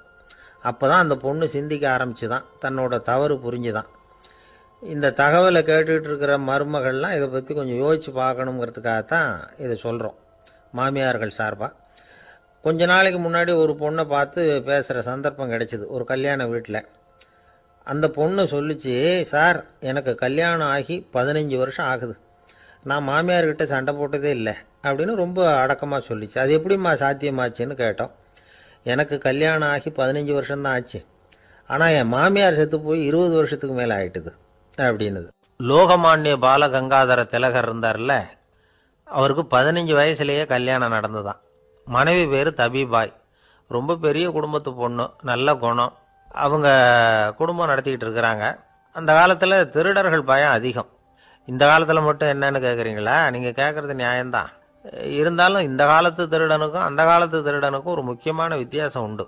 அதாவது அந்த காலத்து திருடன்லாம் நியாயம் அநியாயம் பார்க்கறது உண்டு, இந்த காலத்தில் அப்படி பார்க்கறது இல்லை. அந்த காலத்தில் திருட வர்றவங்கள்ட்ட கூட ஒரு தார்மீக உணர்வு உண்டாம். அதாவது அப்போ உள்ள கொள்ளைக்காரங்க எதை களவாடினாலும் சரி, அரிசியை மட்டும் களவாடுறது இல்லையா, அப்படி ஒரு கொள்கை. அதனால பாருங்க, அந்த காலத்து பெண்கள் நகை நட்டுகளை பத்திரமா வைக்கணும்னா பெட்டியில் வைக்கிறது இல்லை, அரிசி பானையில் போட்டு வச்சு விடுறது. இப்போல்லாம் பேங்க்கில் சேஃப்டி லாக்கர்னு இருக்குல்ல, அது மாதிரி அந்த காலத்தில் சேஃப்டி லாக்கருங்கிறது அரிசி பானை. வளையல், மூக்குத்தி, தோடு இப்படி எதுவாக இருந்தாலும் அதில் போட்டு பத்திரமா வச்சுருவாங்க. திருடன் அரிசி பானை பக்கம் போகிறதில்ல. ஏன்னா சாப்பிட்ற விஷயத்தில் கை வைக்கக்கூடாது, அது பாவம் அப்படின்னு அவன் நினைக்கிறான். திலகரோட மனைவி தபிபாயும் அதே மாதிரி தன்னுடைய ஆபரணங்களை ஒரு அரிசி பானைக்குள்ளே போட்டு மூடி வச்சுருந்தாங்களாம். இப்படி இருந்தப்போ ஒரு நாள் ஒரு பிச்சைக்கார பொண்ணு வீடு வீடாக பிச்சை கேட்டுக்கிட்டே வந்திருக்குது. திலகர் வீட்டுக்கும் தர்மம் போடுங்க தாயே அப்படின்னு தான் அந்த பொண்ணு. அந்த அம்மா தபிபாய் காதில் இது விழுந்திருக்கு. உடனே கை நிறைய அரிசி அள்ளிக்கிட்டு போட்டிருக்கு. பாத்திரத்தில் அரிசியை போட்டதுக்கு அப்புறம் தான் தெரியுது, பளிச்சுன்னு கண்ணில் படுது. அதாவது அந்த அம்மாவோட வைர மூக்குத்தி ஒன்று அரிசியோடு சேர்ந்து அந்த பிச்சைக்கார பொண்ணு பாத்திரத்தில் போய் விழுந்துட்டுது. இந்த அம்மாவுக்கு மனசுக்குள்ளே குழப்பம், என்ன இப்படி ஆயிட்டுதே, மூக்குத்தி போயிட்டுதே, பிச்சை பாத்திரத்திலேருந்து அதை எப்படி எடுக்கிறது அப்படின்னு தயக்கம். வாயை திறந்து அதை கேட்கறதுக்கும் கூச்சம். திண்ணையில உட்கார்ந்திருந்த திலகர் இவ்வளவையும் பார்த்துக்கிட்டு இருக்கிறார். மனைவியின் மனசுக்குள்ள நடக்கிற மௌன போராட்டத்தை அவர் நல்லா புரிஞ்சுக்கிட்டாராம். மனைவியை பார்த்து சொன்னாராம், தபீபாய், இது தெய்வ சம்மதம். அவளுக்கு சேர வேண்டிய மூக்குத்தி அவகிட்ட போயிட்டுது. பிச்சை பாத்திரத்தில் விழுந்த மூக்குத்தியை எடுக்க வேணாம் அப்படின்னாராம். சரின்னு சொல்லிவிட்டு மேற்கொண்டு எதுவும் சொல்லாம அந்த அம்மா வீட்டுக்குள்ள போயிட்டாங்களாம். இந்த காலத்துல எல்லாம் அது மாதிரி நடக்குமா? வெறும் அரிசியை போட்டுட்டு விவகாரம் பண்ணிட்டு இருக்க மாட்டோமா? ஒரு பெரிய மனுஷன் வீட்டுக்கு ஒரு பிச்சைக்காரன் வந்தான். ஐயா, நாங்க பிச்சைக்காரங்கள்லாம் சேர்ந்து ஒரு சங்கம் வச்சிருக்கிறோம், அதுக்கு நிதி சேர்க்கிறோம், அதுக்கு ஒரு 100 ரூபா கொடுத்தீங்கன்னா எங்களுக்கு பெரிய உதவியா இருக்கும் அப்படின்னானா. அதெல்லாம் ஒன்றும் கொடுக்க முடியாது போ அப்படின்னாராம் அவர். அப்படின்னா ஒரு 50 ரூபாயாவது கொடுங்களேன் அப்படின்னு இருக்கான். அதுவும் முடியாதுன்னு சொல்லிவிட்டார். 25 ரூபா அப்படின்னு இருக்கான். எதுவும் முடியாது அப்படின்னாராம். சரிங்க, இவ்வளவு பெரிய வீட்டுக்கு வந்துட்டு வெறுங்கையோட திரும்புறது நல்லா இருக்காது, அதனால சும்மா ஒரு 1 ரூபா மட்டுமாவது கொடுங்க அப்படின்னு இருக்கான் அவன். ஒரு பைசா கூட என்கிட்ட கிடையாது அப்படின்னு விட்டாரான் இவர். அப்படின்னா நீங்க ஒரு காரியம் பண்ணுங்களேன் அப்படின்னானா அவன். என்ன செய்யணும் அப்படின்னு இருக்கார். எங்க சங்கத்துல நீங்களும் ஒரு மெம்பரா சேர்ந்துருங்க அப்படின்னானா. காஞ்சிபுரத்துல பல்லவ ராஜா ஒரு கோவில் கட்டினார், கைலாசநாதர் கோவில். அதுக்கு கும்பாபிஷேகம் பண்றதுக்கு ஒரு நாள் குறிப்பிட்டு அதுக்கு வேண்டிய ஏற்பாடுகள்லாம் பண்ணினார். முதல் காரியமா கடவுளை வேண்டிக்கிட்டார், நீங்க இந்த கும்பாபிஷேகத்துக்கு நேரில் வந்து கலந்துக்கணும்னார். கடவுள் அந்த ராஜா கனவுல வந்தார். நீ கும்பாபிஷேகம் வச்சிருக்கிற அதே நாள்ல அதே நேரத்துல எனக்கு இன்னொரு ஊர்ல ஒரு கும்பாபிஷேகம் இருக்குது, அதுக்கு போக வேண்டியிருக்கு. அதாவது திருநின்ற ஊர்ல என்னுடைய பக்தர் ஒருத்தர், அவரும் ஒரு கோயில் கட்டி கும்பாபிஷேகம் செய்கிறார், நான் அதுக்கு போக வேண்டியிருக்கு, அதனால உன்னுடைய தேதியை நீ மாத்தி வச்சுக்கோ அப்படின்னார். கடவுள் தான் எங்கேயும் இருக்கிறவராச்சே, அவர் நினைச்சா 2 இடத்துலயும் இருந்து கோயில் கும்பாபிஷேகத்தை நடத்த முடியாதா? ஏன் அப்படி செய்யல? அது ஒரு முக்கியமான காரணத்துக்காகத்தான். திருநின்ற ஊர்ல இருந்த பூசலாருங்கிற அந்த அடியாரின் பெருமையை இந்த உலகத்துக்கு எடுத்து காட்டணுங்கிறதுக்காகத்தான் கடவுள் அந்த ராஜா கிட்ட அப்படி சொன்னார். சரி, அந்த அடியார் அப்படி என்னதான் பெருசா கோயில் கட்டி விட்டார்? ராஜா கட்டின கோயிலை விட பெருசா? அவர் கட்டினது கருங்கல்லாலேயோ மண்ணாலேயோ மரத்தாலேயோ இல்லை. அவர் கட்டின கோயில் வேற மாதிரி. அது மனசால கட்டின கோயில், மனசுக்குள்ள இருக்கிற கோவில், மனக்கோவில். அந்த அடியார் தன்னோட மனசுக்குள்ள மாசக்கணக்கா ஒவ்வொரு கல்லா சேர்த்து கட்டின கோவில். இந்த விஷயம் ராஜாவுக்கு தெரியாது. அவர் என்ன நினைச்சுட்டாரு, அது நாம கட்டின கற்கோயிலை விட ரொம்ப பெருசா இருக்கும் போல இருக்கு அப்படின்னு நினைச்சுட்டாரு. சரி, அப்பேற்பட்ட அந்த கோயிலை தரிசனம் பண்ணிவிட்டு வருவோம் அப்படின்னு நினைச்சு ராஜா திருநின்ற ஊருக்கு போறார். அங்க போய் பார்த்தா கோயிலையும் காணும், ஒன்னையும் காணும். கடைசியில பூசலார் கட்டின மனக்கோவில் தான் அதுங்கிறத அவர் புரிஞ்சுக்கிறார். உடனே அந்த அடியாரின் காலில் விழுந்து வணங்குறார். அவரோ, இது மனசால முயன்ற கோவில், இதுக்கு இத்தனை பெருமையா அப்படின்னு ஆச்சரியப்படுறார். இதுல ஆச்சரியப்படுறதுக்கு ஒண்ணும் இல்லை. ஆண்டவன் விரும்புறது அகபக்தியையே தவிர புற தோற்றங்களே அல்ல. இதை நாம புரிஞ்சுக்கிட்டோம்னா நமக்குள்ள எந்த வேறுபாடுகளும் வர்றதுக்கு வழியே இல்லை. இன்னொரு ராஜா இருந்தார்.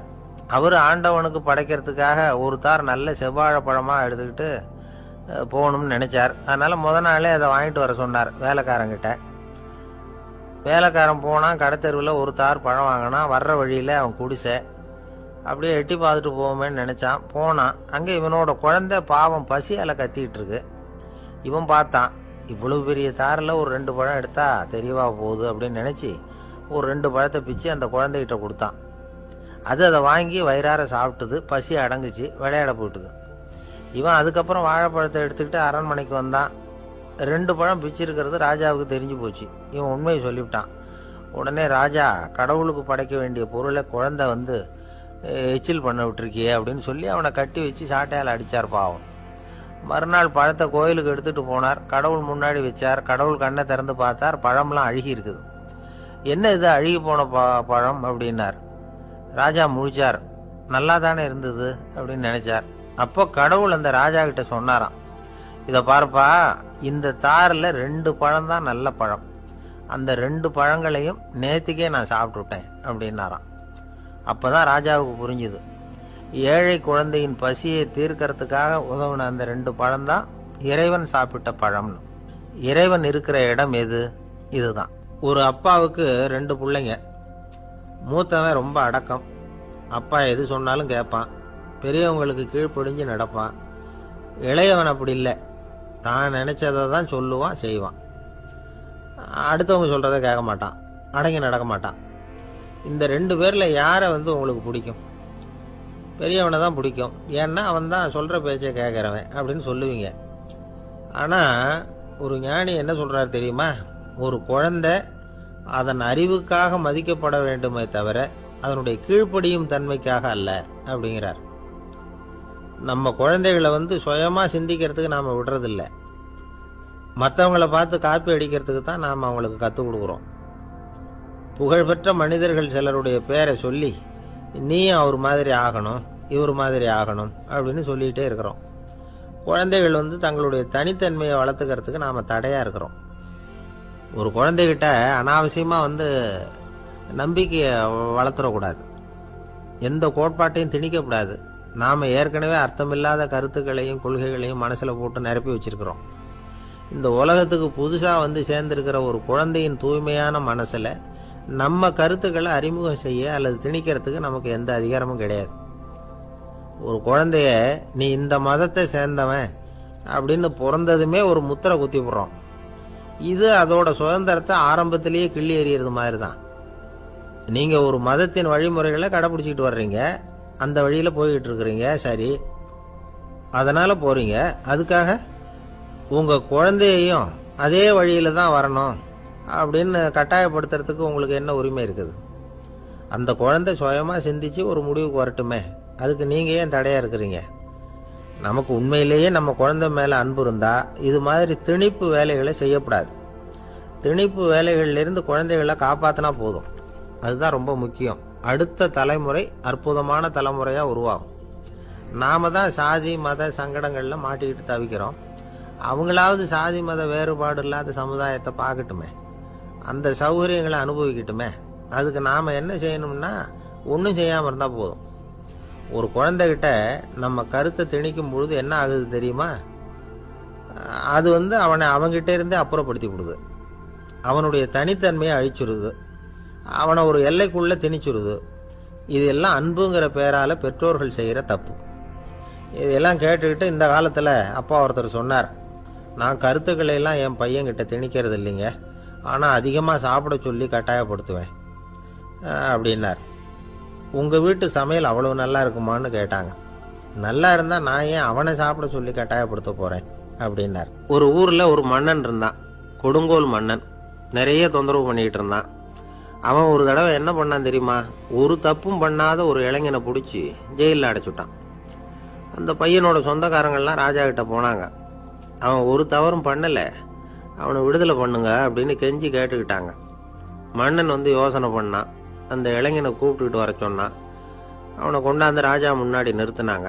இதை பாருப்பா, உன்னை நான் விடுதலை பண்ணுவேன், ஆனால் ஒரு கண்டிஷன், அந்த நிபந்தனையை நீ நிறைவேற்றினா உனக்கு விடுதலை அப்படின்னா மன்னன். சரின்னு ஒத்துக்கிட்டான் பையன். மன்னன் கண்டிஷன் என்னங்கிறத சொன்னான். உங்ககிட்ட ஒரு செம்மறி ஆட்டை கொடுக்க போறேன், 1 மாசத்துக்கு அதுக்கு தேவையான தீனியையும் கொடுக்க போறேன். 1 மாசம் கழிச்சு அந்த ஆட்டை எடை போட்டு பார்ப்பேன். அந்த ஆட்டின் எடை கொஞ்சம் கூட கூடி இருக்கக்கூடாது. எடை கூடி இருந்தா உனக்கு விடுதலை கிடையாது. என்ன சொல்ற அப்படின்னா பையனுக்கு ஒன்றும் புரியல, பயமா போட்டுது.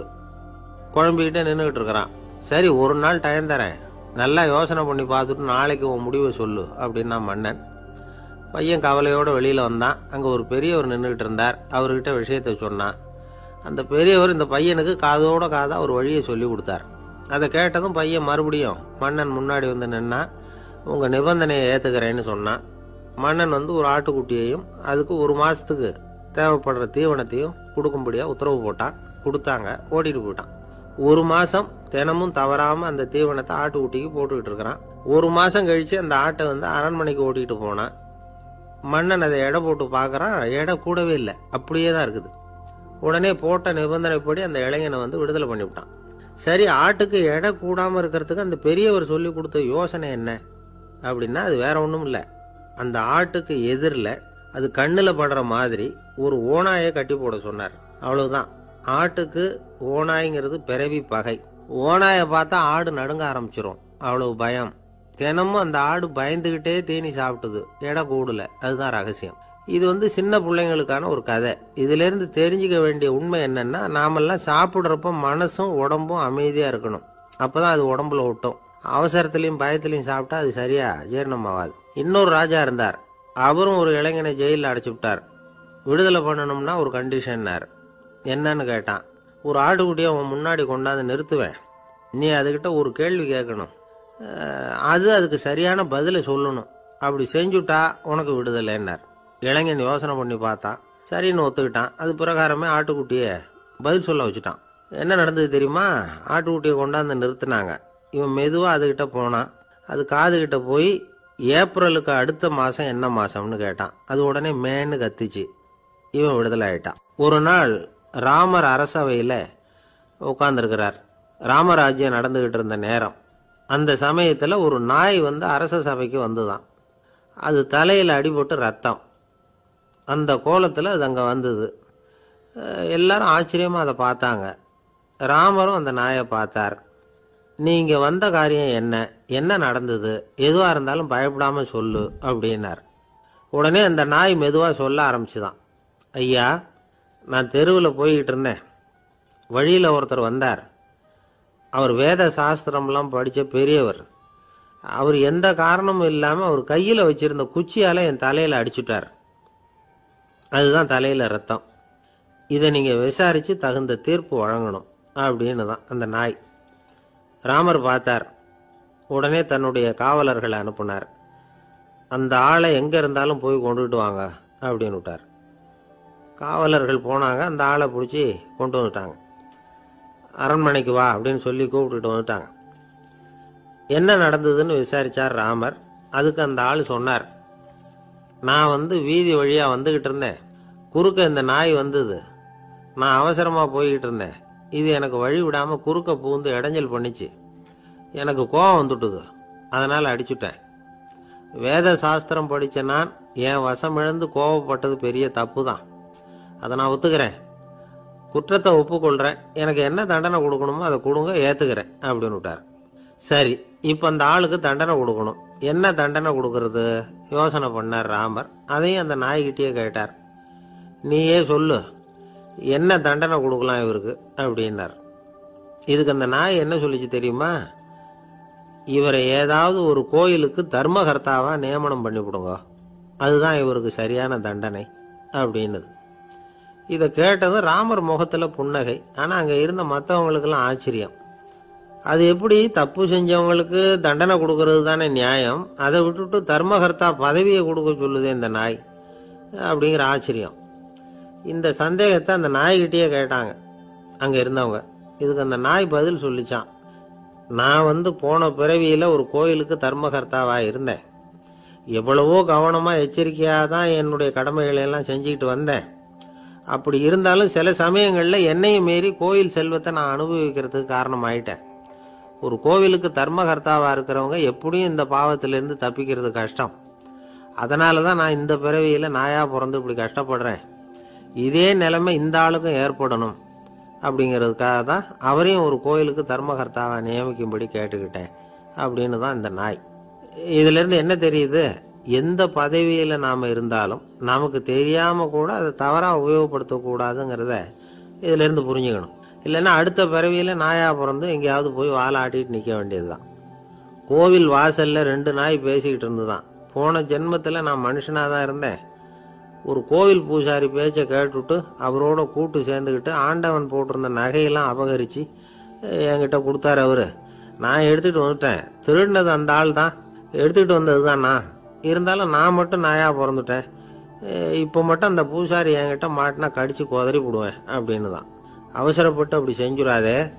பதிலுக்கு அவரும் உன்னை திருப்பி கடித்தாலும் கடிச்சிருவார். ஏன்னா அவரும் இப்போ ஒரு நாயாக தான் பிறந்திருக்கிறார் அப்படின்னு தான் இன்னொன்று. அது எப்படி உனக்கு தெரியும்னு தான் இது. நான் தானே அது அப்படின்னு தான் அந்த நாய். கணவன் மனைவி அன்பாக இருக்கணும். ஒருத்தர் நல்லா புரிஞ்சுக்கணும். விட்டு கொடுக்குற மனப்பான்மை வேணும். அதுதான் ஒரு நல்ல குடும்பம். இன்னைக்கு பல குடும்பங்களில் அர்த்தமில்லாத சண்டைகள் தான் அதிகம். கிராமப்புறங்களில் வேடிக்கையாக ஒரு கதை சொல்லுவாங்க. ஒரு ஊரில் ஒரு ஆள் இருந்தான். வேலை வெட்டி இல்லாமல் சும்மாவே இருந்தான். அவனுக்கு கல்யாணம் பண்ணி வச்சாங்களாம். மனைவி சேர்ந்தா. சும்மாவே உட்காந்துருக்கிறியே, ஏதாவது சம்பாதிக்கிற வழியை பாரு அப்படின்ட்டு இருக்கா. அதுக்கு தான் யோசனை பண்ணிகிட்டு இருக்கிறேன். ஒரு அருமையான ஐடியா அப்படின்னு நானா. என்ன அது சொல்லு அப்படின்ட்டு இருக்கா அவன். ஒரு ஆட்டுக்குட்டி வாங்க போகிறேன் இருக்கான். அதை வாங்கி என்ன பண்ண போகிறேன்னா, அந்த குட்டி வளரும், பெருசாகும், அதுக்கப்புறம் அது நிறைய குட்டி போடும் அப்படின்ட்டுருக்கான். சரி, அப்புறம் என்ன, அதையெல்லாம் சந்தையில் கொண்டுட்டு போய் விற்றுவிட்டு அந்த காசுக்கு ஒரு எருவு மாடு வாங்கலாம். சரி, அது எதுக்கு? எருவு மாடு நிறைய பால் கொடுக்கும், அதை கொண்டுகிட்டு போய் பால் பண்ணையில் கொடுப்பேன், அல்லது நானே விற்றுருவேன், கை நிறைய காசு கிடைக்கும். அதுக்கப்புறம் ஒரு பசுமாடு வாங்குவேன், பாலையும் விற்கலாம், நாமளும் காய் போட்டு சாப்பிட்லாம், இப்படிலாம் சொல்லியிருக்கான். அப்போ அந்த பொண்ணு சொல்லிச்சான், அடுத்த தெருவில் இருக்கிற எங்கள் அம்மா வீட்டுக்கும் கொஞ்சம் பால் கொடுத்து அனுப்பலாம் அப்படின்ட்டுருக்கான் அந்த பொண்ணு. இந்த இடத்துல கணவனுக்கு கோவம் வந்துட்டுது.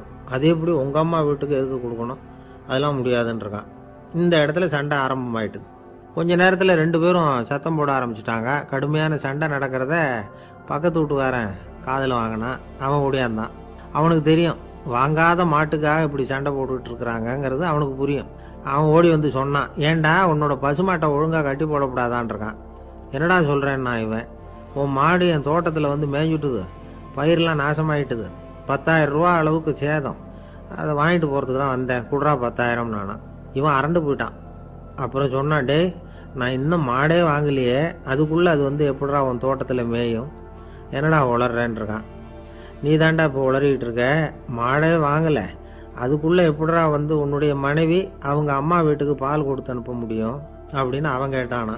நம்மளுக்கு இப்போ தான் புத்தி வந்துதான், அர்த்தமே இல்லாத சண்டை போட்டுக்கிட்டு இருக்கிறோம் அப்படிங்கிறத அவன் புரிஞ்சுக்கிட்டானான். இது நம்ம முன்னோர்கள் சொல்லியிருக்கிற ஒரு கதை. சண்டையில் தான் அர்த்தம் இல்லையே தவிர கதையில் அர்த்தம் உண்டு. அதாவது இல்லாத விஷயங்களுக்காக சண்டை போட்டுக்கிட்டு இல்லறத்தை வீணாக்கிக்கிட்டு இருக்கிற மனிதர்கள் இன்றைக்கு நிறைய பேர் இருக்கிறாங்க. ஒருத்தன் தன்னுடைய மனைவியை பற்றி மாமனார்கிட்ட புகார் சொன்னானா, மாமா உங்கள் பொண்ணு அர்த்தமில்லாத சண்டை போடுறா, எதுக்கு எடுத்தாலும் எடுத்தெறிஞ்சு பேசுகிறா அப்படின்ட்டுருக்கான். நீ எப்படி மாப்பிள்ளை அதை சமாளிக்கிற அப்படின்னு கேட்டிருக்காரு அவர். அவள் எடுத்தெறியறது என் மேலே படாமல் ஒதுங்கி நின்றுக்கிறேன் அப்படின்னு நானா இவன். ஒரு சிகை அலங்கார கூடம், ரொம்ப சுறுசுறுப்பாக எல்லாரும் வேலை செஞ்சுக்கிட்டு இருக்கிறாங்க. முடிவெட்டிக்க வந்திருக்கிறவங்க நிறைய பேர், எல்லாரும் வரிசையாக உட்காந்துருக்குறாங்க. அந்த சமயத்தில் திடீர்னு கதவை திறந்துக்கிட்டு ஒருத்தர் உள்ளே வர்றார். அவர் ஒரு பெரிய மனிதர். அவரும் முடிவெட்டிக்கிறதுக்காக தான் உள்ளே வந்திருக்கிறார். அவரை பார்த்த உடனே அங்கே வரிசையில் உட்காந்துருந்தவங்க எல்லாரும் எழுந்திரிச்சு அவர்கிட்ட வந்துட்டாங்க. அவரை சுற்றி நின்றுக்கிட்டாங்க. எப்படி இருக்கிறீங்க, நல்லா இருக்கீங்களா அப்படின்னு விசாரிக்க ஆரம்பிச்சிட்டாங்க. எல்லாம் முடிஞ்சதும் வந்தவர் கேட்டார், வரிசையில் கடைசியாக இருக்கிறவர் யார் அப்படின்னு கேட்டார். ஏன்னு கேட்டாங்க. நான் அதுக்கு அடுத்தபடியாக உட்காரணும், அதுக்காக தான் கேட்குறேன் அப்படின்னார்.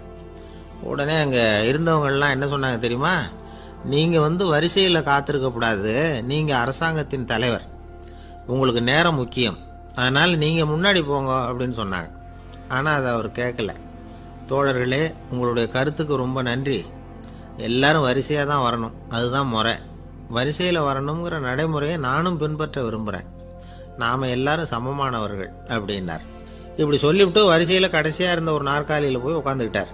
தன் சட்டை பையில் இருந்த ஒரு செய்தித்தாளை எடுத்தார், படிக்க ஆரம்பிச்சிட்டார். ஆனால் அங்கே இருந்தவங்களால இதை வந்து பார்த்துக்கிட்டு சும்மா இருக்க முடியல.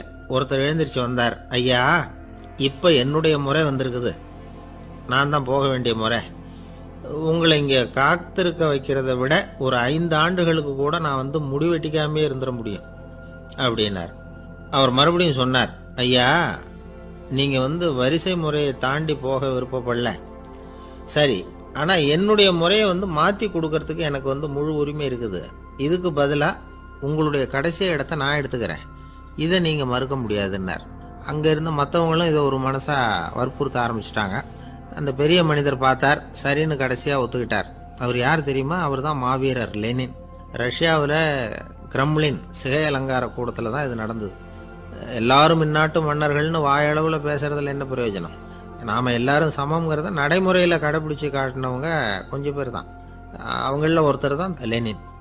வரிசையில் நின்று வர்றதுங்கிறது ஒரு சிறந்த பண்பு, உயர்ந்த பண்பு. இன்றைக்கி பல இடங்களில் அது நமக்கு தேவைப்படுது.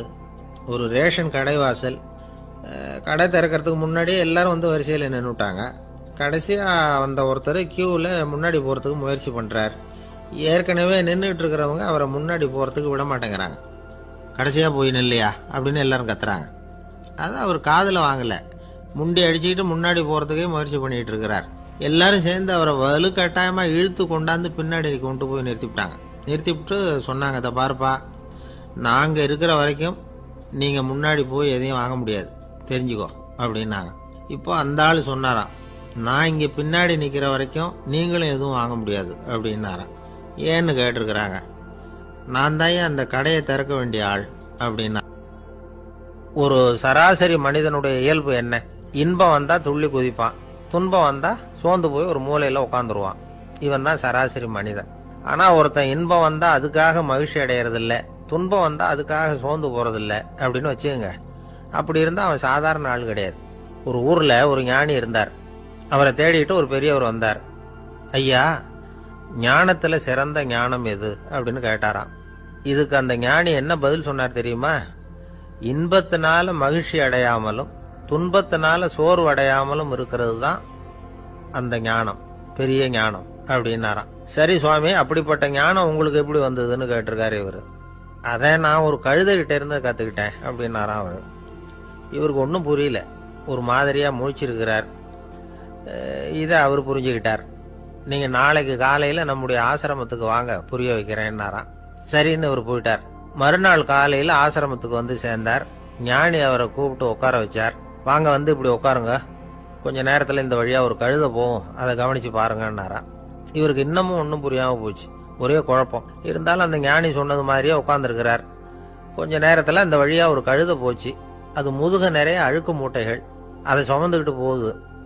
ஒரு செலவு தொழிலாளி அதை ஓட்டிகிட்டு போறார். கொஞ்சம் தூரத்துல ஒரு ஆறு இருக்கு. அங்க போய் துணியெல்லாம் சுத்தப்படுத்திக்கிட்டு சாயந்தரமா திரும்பி இந்த வழியாவே வருவாங்க. ஞானி சொன்னது மாதிரியே இந்த பெரியவர் அழுக்கு மூட்டையை சுமந்துக்கிட்டு போற அந்த கழுதையை கவனிச்சார். கழுதை போயிட்டுது. அதுக்கப்புறம் ஞானியை திரும்பி பார்த்தார். இப்போ அந்த ஞானி சொன்னார், சாயந்தரம் வரைக்கும் நீங்க இங்கேயே இருக்கணும்னார். அதே மாதிரி இவர் இருந்தார். சாயந்தரமா அந்த ஞானி சொன்னார், ஐயா, இப்ப கொஞ்ச நேரத்துல அந்த கழுதை இந்த வழியா திரும்பி வரும், அதையும் கவனிச்சு பாருங்கன்னார்.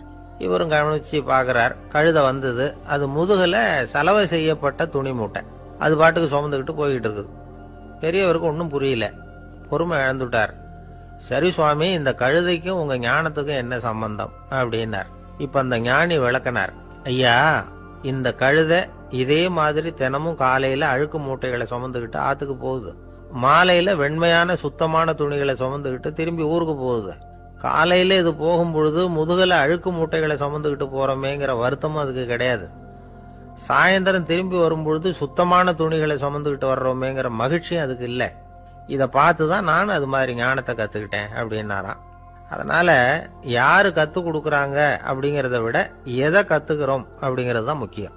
ஒரு சினிமா பாக்குறோம், ஒரு அருவி கொட்டுறது மாதிரி காட்சி வருது, தண்ணீர் வழியுது. படம் முடிஞ்சதும் பாத்தீங்கன்னா அந்த திரை என்ன நனைஞ்சு போயா இருக்கும்.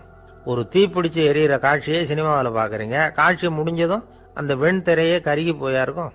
படத்துல வர்ற தண்ணீரும் நெருப்பும் அந்த திரையை பாதிக்கிறது இல்லை. நாம அந்த திரை மாதிரி இருக்கிறதுக்கு கத்துக்கணுமா. அந்த பக்குவம் வந்துட்டுதுன்னா இன்பமும் துன்பமும் நம்ம எதுவும் செய்யாது. ஒரு சினிமாவை பாக்குற வரைக்கும் சிரிக்கலாம், அழலாம். பார்த்துட்டு வெளியில வரும்பொழுது அழுதுகிட்டே வரக்கூடாது. ஒருத்தர் வந்தார், அப்படி படம் முடிஞ்சு வெளியில வரும்பொழுது அருவி மாதிரி கண்ணீர் சிந்திக்கிட்டே வர்றார். ஏன் சார் படம் அவ்வளவு சோகமா அப்படின்னு கேட்டார். இன்னொருத்தர், இல்ல சார், கூட்டம் ரொம்ப குறைச்சல் சார், மொத்தம் படம் பார்க்க வந்தவங்களே 15 பேர் தான் சார் அப்படின்னார் கண்ணீரை தொடச்சிக்கிட்டே. அதுக்கு நீங்க ஏன் சார் அழறீங்கன்னு கேட்டார் அவரு. இந்த படத்தோட தயாரிப்பாளரே நான் தான் சார் அப்படின்னாரா இவர். நமக்கு முன்னாடி நமக்கு வேண்டிய ஒருத்தர் ஒரு கிளாஸ்ல நமக்கு பழச்சாறு கொண்டாந்து வைக்கிறாருன்னு வச்சுக்கோங்க. உடனே நாம என்ன பண்ணுவோம்? எடுத்து கிடுகிடுன்னு சாப்பிட்ருவோம், அடுத்தவங்க யாரும் வர்றதுக்குள்ள. அதை விட்டுட்டு அதை கொண்டாந்து வச்சவர்கிட்டயே அதோட விலை என்ன அப்படி இப்படின்னு நான் கேட்டுக்கிட்டு இருப்போம். நாம கேட்க மாட்டோம். ஆனா காந்திஜி அப்படி கேட்டாராம். எப்ப தெரியுமா? 1935. அந்த வருஷம் மே மாசத்துல ஒரு நாள் காந்திஜி டெல்லியில இருக்கிறார். அப்ப அவருக்கு 2 டம்ளர் மாம்பழச்சாறு கொண்டாந்து கொடுக்குறாங்க. அதை வாங்குறார். இதோட விலை என்ன அப்படின்னு கேட்டார் காந்திஜி. யாருக்கிட்ட கேட்டாருன்னா மனுபென் காந்தி கிட்ட கேட்கிறார். அவங்க தான் கொண்டாந்து கொடுக்குறாங்க. காந்திஜிக்கு உதவி செய்யறதுக்காக அவர் கூடவே இருந்தவங்க அவங்க கிட்ட தான் கேட்கிறார். காந்திஜி சும்மா வேடிக்கைக்காக இப்படி கேட்கிறாருன்னு நினைச்சுட்டாங்க அந்த அம்மா. அதுவும் இல்லாம அதோட விலையை கேட்டா காந்திஜி நிச்சயமா அதை சாப்பிட மாட்டார் அப்படிங்கிற பயம் வேற. அதனால அந்த அம்மா பதில் எதுவும் சொல்லாம கம்முன்னு இருந்துட்டாங்க. கொஞ்ச நேரம் ஆச்சு. அந்த பழச்சாறு வச்ச இடத்துல அப்படியே இருக்குது, வச்ச இடத்துல வச்சபடியே இருக்கு. காந்திஜி அதை சாப்பிடவே இல்லை. மனுபென் காந்தி பார்த்தாங்க. மெதுவாக காந்திஜி கிட்ட போய் அதை சாப்பிடுங்களேன் அப்படின்னாங்க. பழச்சாறு விலை என்னன்னு கேட்டேன். அதுக்கு பதில் இல்லை. அது முதல் தப்பு. பதிலை எதிர்பார்த்திருந்தும் அதை பற்றி விசாரிக்கல, அது ரெண்டாவது தப்பு. இப்படி 2 தப்புகளை பண்ணிவிட்டு என்கிட்ட வந்து இதை சாப்பிடுங்கன்னு சொன்னா அது எப்படி அப்படின்னு கேட்டாராம் காந்திஜி. மனுபென் காந்தி என்ன சொல்றதுன்னு தெரியாம திகைச்சு போய் நின்றுகிட்டு இருந்தாங்க. காந்திஜி தொடர்ந்து சொன்னாராம், இப்போ என் முன்னாடி வச்சிருக்கிற இந்த பழச்சாறு விலை சுமாரா ஒரு ₹1/2 இருக்கும். அது அந்த காலத்து மதிப்பு. இந்த பழச்சாறு இல்லாம கூட என்னால இருக்க முடியும். ஆனா அவசியமான பொருள்களை வாங்கறதுக்கு கூட சக்தி இல்லாத மக்கள் இந்த நாட்டில் நிறைய பேர் இருக்கிறாங்க. அப்படி இருக்கிறப்போ எனக்கு என்னத்துக்கு இந்த விலை உயர்ந்த பானம்? இதை இப்போ நான் சாப்பிட்டா என் உடம்பு வேணும்னா ஆரோக்கியமாகலாம், ஆனா என் மனசு அமைதி அடையாது. எனக்கு என்னுடைய உடல் ஆரோக்கியத்தை விட மன ஆரோக்கியம்தான் முக்கியம். அதனால இதை நான் சாப்பிட மாட்டேன், எடுத்துட்டு போயிடு அப்படின்னாராம். அந்த சமயத்துல ஒரு அகதி பொண்ணு 2 குழந்தைகளோட காந்திஜியை பார்க்கறதுக்காக வந்தது. வணக்கம் சொல்லிச்சு. காந்திஜி உடனே தனக்கு முன்னாடி இருந்த பழச்சாற்றை எடுத்து அந்த பொண்ணுகிட்டையும் குழந்தைகள்கிட்டையும் கொடுத்து சாப்பிட சொன்னார். அவங்க அதை வாங்கி ரொம்ப சந்தோஷத்தோட சாப்பிட்டாங்களாம். அதை பார்த்த காந்திஜி முகத்துல ஒரு புன்னகை, ஒரு பரவசம், ஒரு திருப்தி. அவர் மனசு நிறைஞ்சி இருந்தது. அப்போ அவர் சொன்னாராம், ஆண்டவன் எனக்கு எப்பவும் சரியான சமயத்துல கை கொடுப்பாருங்கிறது அதுக்கு இதுதான் அத்தாட்சி. நான் ஒரு இக்கட்டான சூழ்நிலையில் இருக்கிறப்ப கூட கடவுளின் கருணையால் அந்த சூழ்நிலை என்னை பாதிக்கலை. என் கூட இவ்வளவு நாள் பழகியும் கூட இங்கே இருக்கிறவங்க எனக்கு அதிக விலையுள்ள பழரசத்தை கொடுத்தாங்க. ஆனால் சரியான நேரத்தில் அதை சாப்பிட வேண்டியவங்களை என்கிட்ட அனுப்பி வச்சு என்னை சந்தோஷப்படுத்தினார் கடவுள், அவருக்கு நன்றி அப்படின்னாராம் மகாத்மா காந்தி. உடல் ஆரோக்கியத்தை விட மன ஆரோக்கியம்தான் எனக்கு முக்கியம்னு சொன்னார் பாருங்க. அதை நாம எல்லாரும் மனப்பூர்வமா இன்னைக்கு சிந்திச்சு பார்க்கணும். இந்த காலத்துல எல்லாரும் அப்படியா நினைக்கிறாங்க? எனக்கு தெரிஞ்ச ஒருத்தர் இருந்தார். தினமும் காலையில ஒரு காபி சாப்பிட உட்கார்ற நேரத்துல பக்கத்து வீட்டுக்காரர் வந்து சேருவார் கரெக்டா. உடனே அவரும் தனக்குன்னு வந்திருக்கிற காப்பியை எடுத்து மனப்பூர்வமா பக்கத்து வீட்டுக்காரர்கிட்ட கொடுத்துருவார். அதுக்கப்புறம் அவருக்காக வேற காப்பி போட்டு கொண்டாந்து கொடுத்தாலும் வேண்டான்னு சொல்லிடுவார். ஆண்டவனா பார்த்து சரியான நேரத்துல அவரை எங்க வீட்டுக்கு தினமும் அனுப்பி வைக்கிறார் அப்படிம்பார். ஏன் அப்படி சொல்றீங்க அப்படின்னு கேட்டோம் ஒரு நாள். அதுக்கு அவர் சொல்றார், எனக்கு என்னோட உடல் ஆரோக்கியம்தான் முக்கியம். இதை கடவுள் புரிஞ்சுக்கிட்டு எங்க வீட்டு காப்பியை சாப்பிட்றதுக்கு தினமும் அடுத்த வீட்டுக்காரனை அனுப்பி வைக்கிறார் அப்படின்னார் அவர். ஒரு நீதிமன்றம், அங்க ஒரு கொலை வழக்கு சம்பந்தமா விசாரணை நடந்துகிட்டு இருக்குது. அந்த வழக்கறிஞர் ரொம்ப தீவிரமா வாதாடிக்கிட்டு இருக்கிறார். தன்னுடைய கட்சிக்காரர் நிரபராதிங்கிறது அவருக்கு நல்லா தெரியும். அதனாலதான் அவர் சார்பா வாதாடுறதுக்கே ஒத்துக்கிட்டார். அப்படி அவர் மும்முரமா வாதாடிக்கிட்டு இருக்கிற சமயத்துல அவசரமா தந்தி ஒன்று வந்து சேர்ந்தது. அதை வாங்கி படிச்சு பார்த்தார். அதுக்கப்புறம் அதை மடிச்சு தன்னுடைய கோட்டு பையில வச்சுக்கிட்டு தொடர்ந்து வாதாட ஆரம்பிச்சிட்டார். பேசி முடிச்சாரு. அதுக்கப்புறம் அங்க கோர்ட்ல இருந்த சக வக்கீல்கள் அவர்கிட்ட வந்தாங்க. தந்தி ஒன்று வந்ததே, என்ன விஷயம் அப்படின்னு விசாரிச்சாங்களாம். அப்போ அவர் சொல்லியிருக்கிறார், ஊர்ல சிகிச்சைக்காக போயிருந்த என்னுடைய மனைவி இறந்து போனதா தந்தி வந்திருக்குது அப்படின்னாராம். மற்ற வக்கீல்களுக்கு அதிர்ச்சி. என்னங்க இது, மனைவி இறந்ததை விட கேஸ் முக்கியமா உங்களுக்கு அப்படின்னு கேட்டிருக்கிறாங்க. இறந்து போன என் மனைவி மறுபடியும் திரும்பி வர போறதில்ல, ஆனா என்னுடைய கட்சிக்காரர் ஒரு கொலை வழக்கில் மாட்டிக்கிட்டார். அவரும் நிரபராதி. அவர் உசுரை நான் காப்பாற்ற வேணாமா? இதுதான் என்னுடைய கடமை அப்படின்னாராம். இப்படி இவர் சொன்னதும் எல்லாரும் அப்படியே திகைச்சு போய் நின்றுட்டாங்களாம். சரி, கடமைக்கு முக்கியத்துவம் கொடுத்த அந்த வழக்கறிஞர் யார் தெரியுமா? அவர் தான் இரும்பு மனிதர் சர்தார் வல்லபாய் பட்டேல். குஜராத் மாநிலத்தில் 1875 அக்டோபர் 31 அன்றைக்கு ஜாவேரி பாய் அப்படிங்கிறவருக்கு 4வது பிள்ளையா அவர் பிறந்தாராம். இந்த ஜாவேரி பாய் யார் தெரியுமா? ஜான்சி ராணி லட்சுமி பாய் போர் படையில ஒரு வீரரா பணிபுரிஞ்சவர். இளம் வயசுல வல்லபாய் பட்டேல் ரொம்ப சிரமப்பட்டு படிச்சிருக்கார். விடாமுயற்சி வெற்றியை கொடுத்தது. கல்லூரியிலையும் காலடி வச்சார். அதுக்கப்புறம் வக்கீல் பட்டத்தையும் வாங்கினார். பிரிட்டிஷ் ஆட்சி நடந்துகிட்டு இருந்த சமயம் குஜராத்தை சேர்ந்த பர்டோலி தாலுகாவில் விவசாயிகள் மேல அரசாங்கம் திடீர்னு நில வரியை வசதி விட்டுதான். ஏழை விவசாயிகள் ரொம்ப கஷ்டப்பட்டிருக்காங்க. அரசாங்கம் வரி செலுத்தாத விவசாயிகளின் நிலங்களை எல்லாம் ஜப்தி செஞ்சுதான். அரசாங்கத்தை எதிர்க்கிறவங்களையெல்லாம் கைது பண்ணி சிறையில் அடைச்சுட்டாங்களாம். சில பேர் வீடு வாசல் ஆடு மாட்டையெல்லாம் விற்று கூட வரி கட்ட வேண்டிய நிலைமைக்கு ஆளாயிட்டாங்க. வழக்கறிஞர் வல்லபாய் படேல் நில வரியை உடனே ரத்து பண்ணணும் அப்படின்னு பம்பாய் கவர்னருக்கு ஒரு கடிதம் எழுதினார். எந்த பலனும் இல்லை. உடனே எல்லா விவசாயிகளையும் அணி திரட்டினார். அதுக்கு தானே தலைமை தாங்கினார். சத்தியாகிரகம் நடத்தினார். அந்த பகுதியில் எந்த வேலையும் நடக்கலை. வேற வழி இல்லை. ஆட்சியாளர்கள் உடனே வரியை ரத்து பண்ணாங்க. சிறையில் இருந்தவங்களெல்லாம் வெளில விட்டாங்க. 1928 ஆகஸ்ட் 6 சர்க்காருக்கும் விவசாயிகளுக்கும் இடையில ஒரு உடன்பாடு ஏற்பட்டது. அதுக்கப்புறம் தான் நிலைமை சரியா போச்சான். வல்லபாய் படேலின் பொது சேவையை பாராட்டின பொதுமக்கள் அவருக்கு சர்தார் அப்படிங்கிற பட்டத்தை கொடுத்தாங்களாம். சர்தார்னா தலைவர் அல்லது தளபதின்னு அர்த்தம். இரும்பு மனிதர்னு இவருக்கு பேர். இருந்தாலும் நகைச்சுவை உணர்வும் இவருக்கு நிறைய உண்டு. ஒரு தடவை ஒரு பத்திரிகை நிருபர் வந்திருக்கார். சர்தார் பட்டேல் கிட்ட அவருக்கு பிடிச்ச பண்பாடு கலாச்சாரம் எது அப்படின்னு கேட்கணும்னு ஆசை. அதனால அவரை பார்த்து கேட்டாராம், ஏங்க உங்களுக்கு பிடிச்ச கல்ச்சர் எது அப்படின்னு கேட்டிருக்கார். இதுக்கு சர்தார் பட்டேல் சொன்ன பதில் என்ன தெரியுமா? எனக்கு பிடிச்ச கல்ச்சர் அக்ரிகல்ச்சர் அப்படின்னாராம். ஒருத்தர் குதிரை ரேஸுக்கு போனார். பணம் கட்டினார், தோத்து போயிட்டார். மறுபடியும் போனார், பணம் கட்டினார், தோத்து போனார். அடுத்த தடவையும் பணம் கட்ட போனப்போ அவரை தடுத்து கேட்டோம், ஏன் சார் ஏற்கனவே விட்டது போதாதா, இன்னமும் இருக்கிறத விடணுமா அப்படின்னு கேட்டோம். விட்டதையெல்லாம் மொத்தமாக எடுக்க வேணாமா சார், அதுக்காக தான் தொடர்ந்து பணம் கட்டுறேன்னார் அவர். இவரை திருத்துறது ரொம்ப கஷ்டம். இது ஒரு மனநோய். மனநோய்களில் பல வகை உண்டு. மனநோய்கள் பிரிவு அட்டவணையில் சூதாட்டம்ங்கிறது அவதியுறும் நோய் அப்படிங்கிற தலைப்பில் வருது. சூதாட்டம் 2 வகைப்படும்னு சொல்கிறாங்க உளவியல் நிபுணர்கள். ஒரு வகை எப்படின்னா, நண்பர்களோடு சேர்ந்துக்கிட்டு மகிழ்ச்சியும் கிளர்ச்சியும் அடையிறதுக்காக ஈடுபடுறது. பிரச்சனைகளை தீர்க்கறதுல ஒரு ஆர்வம். கேளிக்கைக்காக கொஞ்சம் விட்டு பிடிக்கிறது அப்படிங்கிற மனுஷனுடைய அடி மனசில் உள்ள விபரீத பிணைய சுபாவம், இதெல்லாம் அதுக்கு காரணம். இன்னொரு வகை எப்படின்னா, சூதாட்டத்தில் ஈடுபட்டு ஒரு கட்டாய நிலைமைக்கு ஆளாயிடுறது. ஈடுபடு அப்படின்னு மனசு ஒரு வெறித்தன்மையை தூண்டிக்கிட்டே இருக்கும். இப்படிப்பட்டவங்களுக்கு நாம தோத்துக்கிட்டு இருக்கோம்ங்கிறது தெரியும். நாம ஜெயிக்கிறதுக்கான சந்தர்ப்பம் இல்லைங்கிறதும் தெரியும். இதனால நமக்கும் கஷ்டம், நம்ம சுத்தி இருக்கிறவங்களுக்கும் கஷ்டங்கிறதும் புரியும். அப்படி இருந்தும் சூதாடுவாங்க.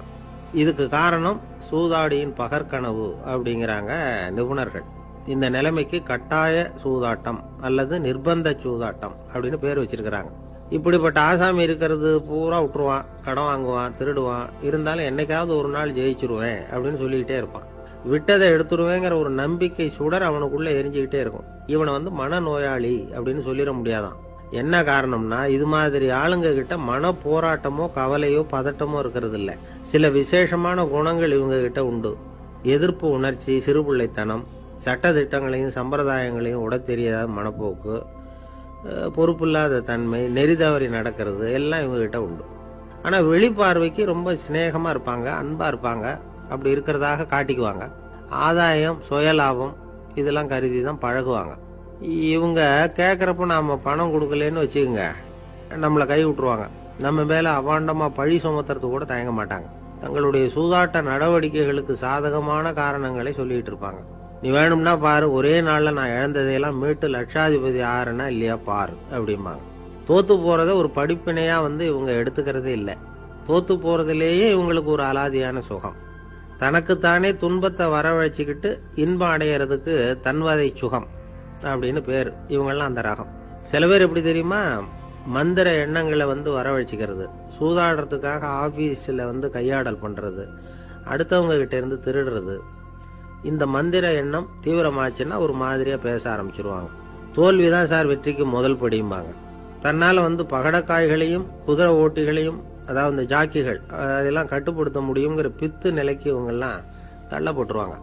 சில சூதாடிகள் ஆராய்ச்சி பார்த்ததுல என்ன தெரிய வந்தது தெரியுமா, அவங்கெல்லாம் குழந்தை பருவத்துல அன்புக்காக ஏங்கினவங்களாம், புறக்கணிக்கப்பட்டவங்களாம், உதவிகளை பெற முடியாதவங்க, இப்படிலாம் இருந்திருக்கிறாங்க. இவங்க வளர வளர மற்றவங்க சௌகரியம் பற்றி அக்கறை இல்லாதவங்களா ஆயிடுறாங்க. அதிர்ஷ்ட தேவதை தன்னோட இருக்கிறாங்க அப்படிங்கிற அசையாத நம்பிக்கை இவங்களுக்கு. இவங்களை திருத்துறது ரொம்ப கஷ்டம். அதனால பந்தயம், சூதாட்டம் இது மாதிரியான விஷயங்களை விட்டு விலகியே இருக்கிறது தான் நமக்கு நல்லது. ஒரு ஆள் சொன்னான், என்னுடைய குதிரை வேகமாக ஓடுறதுக்கு என்ன வழி அப்படின்னு கால்நடை மருத்துவர்கிட்ட யோசனை கேட்டேன். அவர் ஒரு பாட்டில் நிறைய மாத்திரைகளை கொடுத்து தினம் 2 மாத்திரை விதமாக கொடுக்க சொன்னார். நாள் 2 மாத்திரையை கொடுத்துட்டு அது மேலே ஏறி உட்கார்றதுக்கு போனேன். அவ்வளவுதான். அதுக்குள்ளே அது அம்பு மாதிரி பாஞ்சு ஓடி போச்சு. நான் இன்னும் உட்காரவே இல்லை, அதுக்குள்ளே பாஞ்சு ஓடி போச்சு அப்படின்னா. அடடா, அப்புறம் நீங்கள் என்ன பண்ணீங்க அப்படின்னு கேட்டாங்க. என்ன பண்ணுறது, மீதி மாத்திரை பூராவே நான் முழுங்கி விட்டு அதுக்கப்புறம் துரத்தி பிடிச்சி அது மேலே ஏறி உட்காந்தேன் அப்படின்னா அவன். துஷ்டரை கண்டால் தூர விலகு, இப்படி ஒரு பழமொழி உண்டு. எதுக்காக இப்படி சொல்லி வச்சாங்க? துஷ்டன் ஏதாவது தொந்தரவு கொடுப்பான், அதனால அவனை கண்டா பயந்துக்கிட்டு ஓடி ஒளிஞ்சுக்கோ அப்படின்னா இதுக்கு அர்த்தம் அப்படி இல்லை. ஒரு துஷ்டன் கிட்ட நெருங்கி போறோம்னு வச்சுக்கோங்க, அவன் நமக்கு கெடுதலான ஆலோசனைகள் எதையும் சொல்லலாம், அல்லது அவன் தீய உணர்வுகள் உள்ளவனா இருக்கலாம், அல்லது தீய செயல்கள் செய்யக்கூடியவனா இருக்கலாம், அல்லது தீய நட்புனால அவன் ஏற்கனவே கெட்டு போனவனா கூட இருக்கலாம். இப்படிப்பட்டவனை நெருங்கி போனா அவனோட பாதிப்பு நமக்கும் வந்துடும். அதனால விலகி போ அப்படின்னு சொல்றாங்க. இதையே கொஞ்சம் விவரமா இப்ப பாப்போமே. இப்ப இந்த துஷ்டர்களை 4 வகையா பிரிக்கிறாங்க. இந்த 4 வகைக்கும் உதாரணம் வேணும்னா வேற எங்கேயும் போக வேண்டியதில்லை, மகாபாரதத்தை பார்த்தாவே போதும். அதுல இந்த 4 வகையான தீயோரும் வர்றாங்க. முதல் வகைக்கு உதாரணம் சகுனி. இவன் மனசுல எப்பவும் தீய எண்ணங்கள் தான் நிறைஞ்சி இருக்கும். கனவுல கூட தீய ஆலோசனைகள். யாராவது ஒருத்தர் நல்லபடியா வாழ்ந்தா அதை இவனால சகிச்சிக்க முடியாது. இப்படிப்பட்டவனோட நெருங்கிய தொடர்பு துரியோதனனுக்கு கிடைச்சது. துரியோதனன் எப்படின்னா, அவன் ஏற்கனவே தீய காரியங்கள் செய்யறதுக்கு தயங்காதவன். அப்படிப்பட்டவனுக்கு தீய போதனைகள் செய்யறதுக்கு சகுனி உதவுனான். இந்த 2 பேரோட சகவாசம் இன்னொருத்தனுக்கு கிடைச்சது. அவன் யாருன்னா துச்சாதனன். அவன் தீய நடத்தை உள்ளவன். இந்த 3 பேரும் ஒண்ணு சேர்ந்தா என்னத்துக்கு ஆகும்? உலகமே கெட்டு போடும்ல. இந்த 3 துஷ்டர்களோட நல்லவன் ஒருத்தன் சேர்ந்தான். அவன் தான் கர்ணன். கர்ணன் இயல்பாவே உத்தம குணம் உள்ளவன். அவன் நல்லவங்களோட சேராம இப்படிப்பட்ட கெட்டவங்க கிட்ட நட்பு வச்சுக்கிட்டான். அதனால அவனும் தீய செயல்களில் ஈடுபடுறது மாதிரி ஆயிடுது. துரியோதனனுடைய நண்பனா அவனுடைய ஆதரவுல வளர்ந்ததுனால அவனுக்கு துணையா இருக்க வேண்டி இருக்குது அப்படின்னா. நட்பு உரிமையினால உதவி புரிய வேண்டியது சரிதான், அது தப்புன்னு சொல்ல முடியாது. இருந்தாலும் தீய செயல்களுக்கு உதவி செய்யறது சரியில்லை. புத்தி பலம் புஜ பலம் எல்லாம் இருந்தா கூட தெய்வ பலம் இல்லைன்னா ஜெயிக்க முடியாது. கர்ணன் மகா வீரன். இருந்தாலும் கடைசியில் அவன் கதி என்னாச்சு? அவங்ககிட்ட எல்லா நல்ல குணங்களும் இருந்தது. இருந்தாலும் ஏன் இப்படி ஆச்சு? தீயவர்களுடைய சேர்க்கை தான் காரணம். அவங்களோட சேர்ந்ததுனால இவனையும் அப்படியே நினைக்க ஆரம்பிச்சுட்டாங்கல்ல.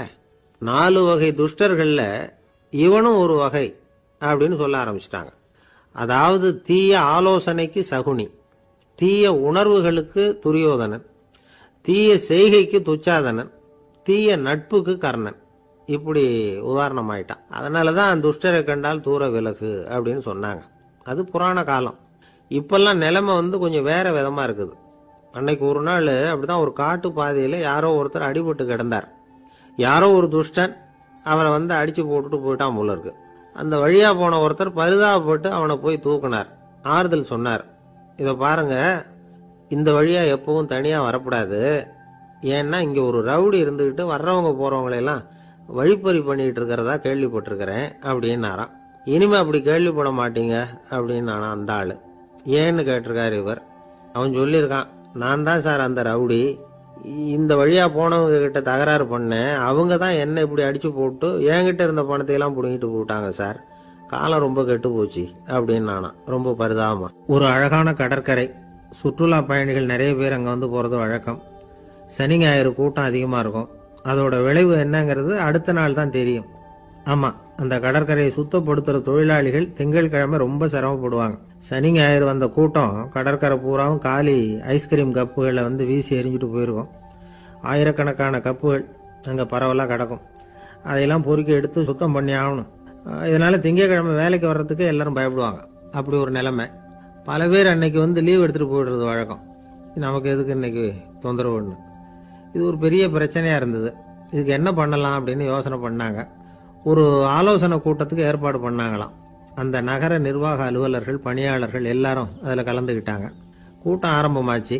ஆரம்பத்தில் சொன்னாங்க, இந்த பிரச்சனைக்கு ஒரு தீர்வு வேணும், என்ன பண்ணலாம், அதை முடிவு செய்யறதுக்கு தான் இந்த கூட்டம். இதில் நீங்கள் செய்ய வேண்டியது என்னென்னா, உங்களுக்கு தோன்றுகிற யோசனை எதுவாக இருந்தாலும் சொல்லுங்கள். கொஞ்சம் கூட தயக்கம் வேண்டாம். நாம் சொல்கிற யோசனை ஈடுபடுமா படாதா அப்படின்னுலாம் யோசிக்க வேணாம். எல்லாருடைய யோசனைகளையும் அப்படியே பதிவு செய்துக்கிறோம். கடைசியாக அதிலிருந்து ஒரு சிறந்த யோசனையை தேர்வு பண்ணி அதை பயன்படுத்தலாம். இந்த சந்தர்ப்பத்தில் இன்னொரு முக்கியமான வேண்டுகோள், எவ்வளவு சாதாரணமான யோசனையாக இருந்தாலும் சரி, அது சொல்லும் பொழுது அடுத்தவங்க ஏளனம் செய்யக்கூடாது. இது ஒரு பெரிய யோசனையா அப்படின்னு சொல்லி எதையும் அலட்சியப்படுத்தக்கூடாது. இதுதான் அந்த கூட்டத்தின் ஆரம்பத்தில் செய்யப்பட்ட அறிவிப்பு. உடனே அந்த கூட்டத்தில் இருந்தவங்க ஆளுக்கு ஒரு யோசனை சொல்ல ஆரம்பித்தாங்க. ஒருத்தர் எழுந்திருச்சார், இங்கே வர்ற சுற்றுலா பயணிகள்கிட்ட ஆளுக்கு $10 ஒரு டெபாசிட் மாதிரி வைப்பு பணமாக வாங்கிக்கணும். காலி ஐஸ்கிரீம் கப்பை திருப்பி கொடுத்தா அந்த பணத்தை திருப்பி கொடுத்துடலாம். இப்படி ஒரு ஏற்பாடு பண்ணிக்கிட்டா கப்புகளை தேடி பொறுக்கிட்டு இருக்க வேண்டியதில்லை, எல்லாம் ஒரே இடத்துக்கு சேர்ந்துடும். அப்படியே நாம் தூக்கிட்டு போய் ஒரு இடத்துல கொட்டி போடலாம் அப்படின்னார். இன்னொருத்தர் எழுந்திருச்சார், கப்பை கீழே போட்டால் $50 அபராதம் அப்படின்னு அங்கங்கே போர்டு எழுதி வச்சுடலாம். கப்புகளை போடுறதுக்கு அங்கங்கே பெரிய கூடைகளை வச்சுடலாம். நாம் சாவகாசமாக அந்த கூடைகளை சேகரம் பண்ணிக்கலாம் அப்படின்னாராம். இன்னொருத்தர் எழுந்திருச்சு கொஞ்சம் கோபமாக பேசினார். கப்புகளை அவங்க வாயிலேயே திணிச்சுடணும், அதுகளை மொன்று சாப்பிட்டு பார்த்தா தான் தெரியும் அது எவ்வளவு கஷ்டங்கிறது அப்படின்னு ரொம்ப கடுமையாக பேசியிருக்கார். இது வேடிக்கையாக தெரிஞ்சாலும் இந்த யோசனையும் பதிவு செஞ்சுக்கிட்டாங்களாம். இப்படி பல யோசனைகள். கடைசியாக எல்லாத்தையும் படித்து பார்த்துட்டு பரிசீலனை பண்ணாங்க. அப்புறம் தான் யோசனை வந்தது. இவர் வேடிக்கையாக சொன்னது கப்புகளை அவங்கவுங்க வாயிலேயே திணிச்சு சாப்பிட சொல்லணும், அதுதான் தண்டனைன்னார்ல. ஏன் அப்படி சாப்பிட்றது மாதிரியே கப்புகளை தயார் பண்ணா என்ன அப்படின்னு சிந்திக்க ஆரம்பிச்சாங்களாம். ஆகா, அதுதான் சரின்னு ஒரு முடிவுக்கு வந்தாங்க. அதுலேருந்து உருவானது தான் இந்த வேஃபர் கப்ஸ். ஐஸ்கிரீமை சாப்பிட்டு முடிச்சதும் கப்பையும் சாப்பிட்டுடலாம். கோன் ஐஸ்கிரீம் சாப்பிட்றோம்ல, அதுதான். அமெரிக்காவில் மியாமி கடற்கரையில் ரொம்ப காலமாக இருந்துகிட்டு வந்த குப்பை பிரச்சனைக்கு இப்படி தான் ஒரு தீர்வு வந்துதான். இதுலேருந்து நாம் புரிஞ்சிக்க வேண்டியது என்னென்னா, நாம் அன்றாட எத்தனையோ பிரச்சனைகளை சந்திக்கிறோம், அதுக்கெல்லாம் தீர்வு உண்டு.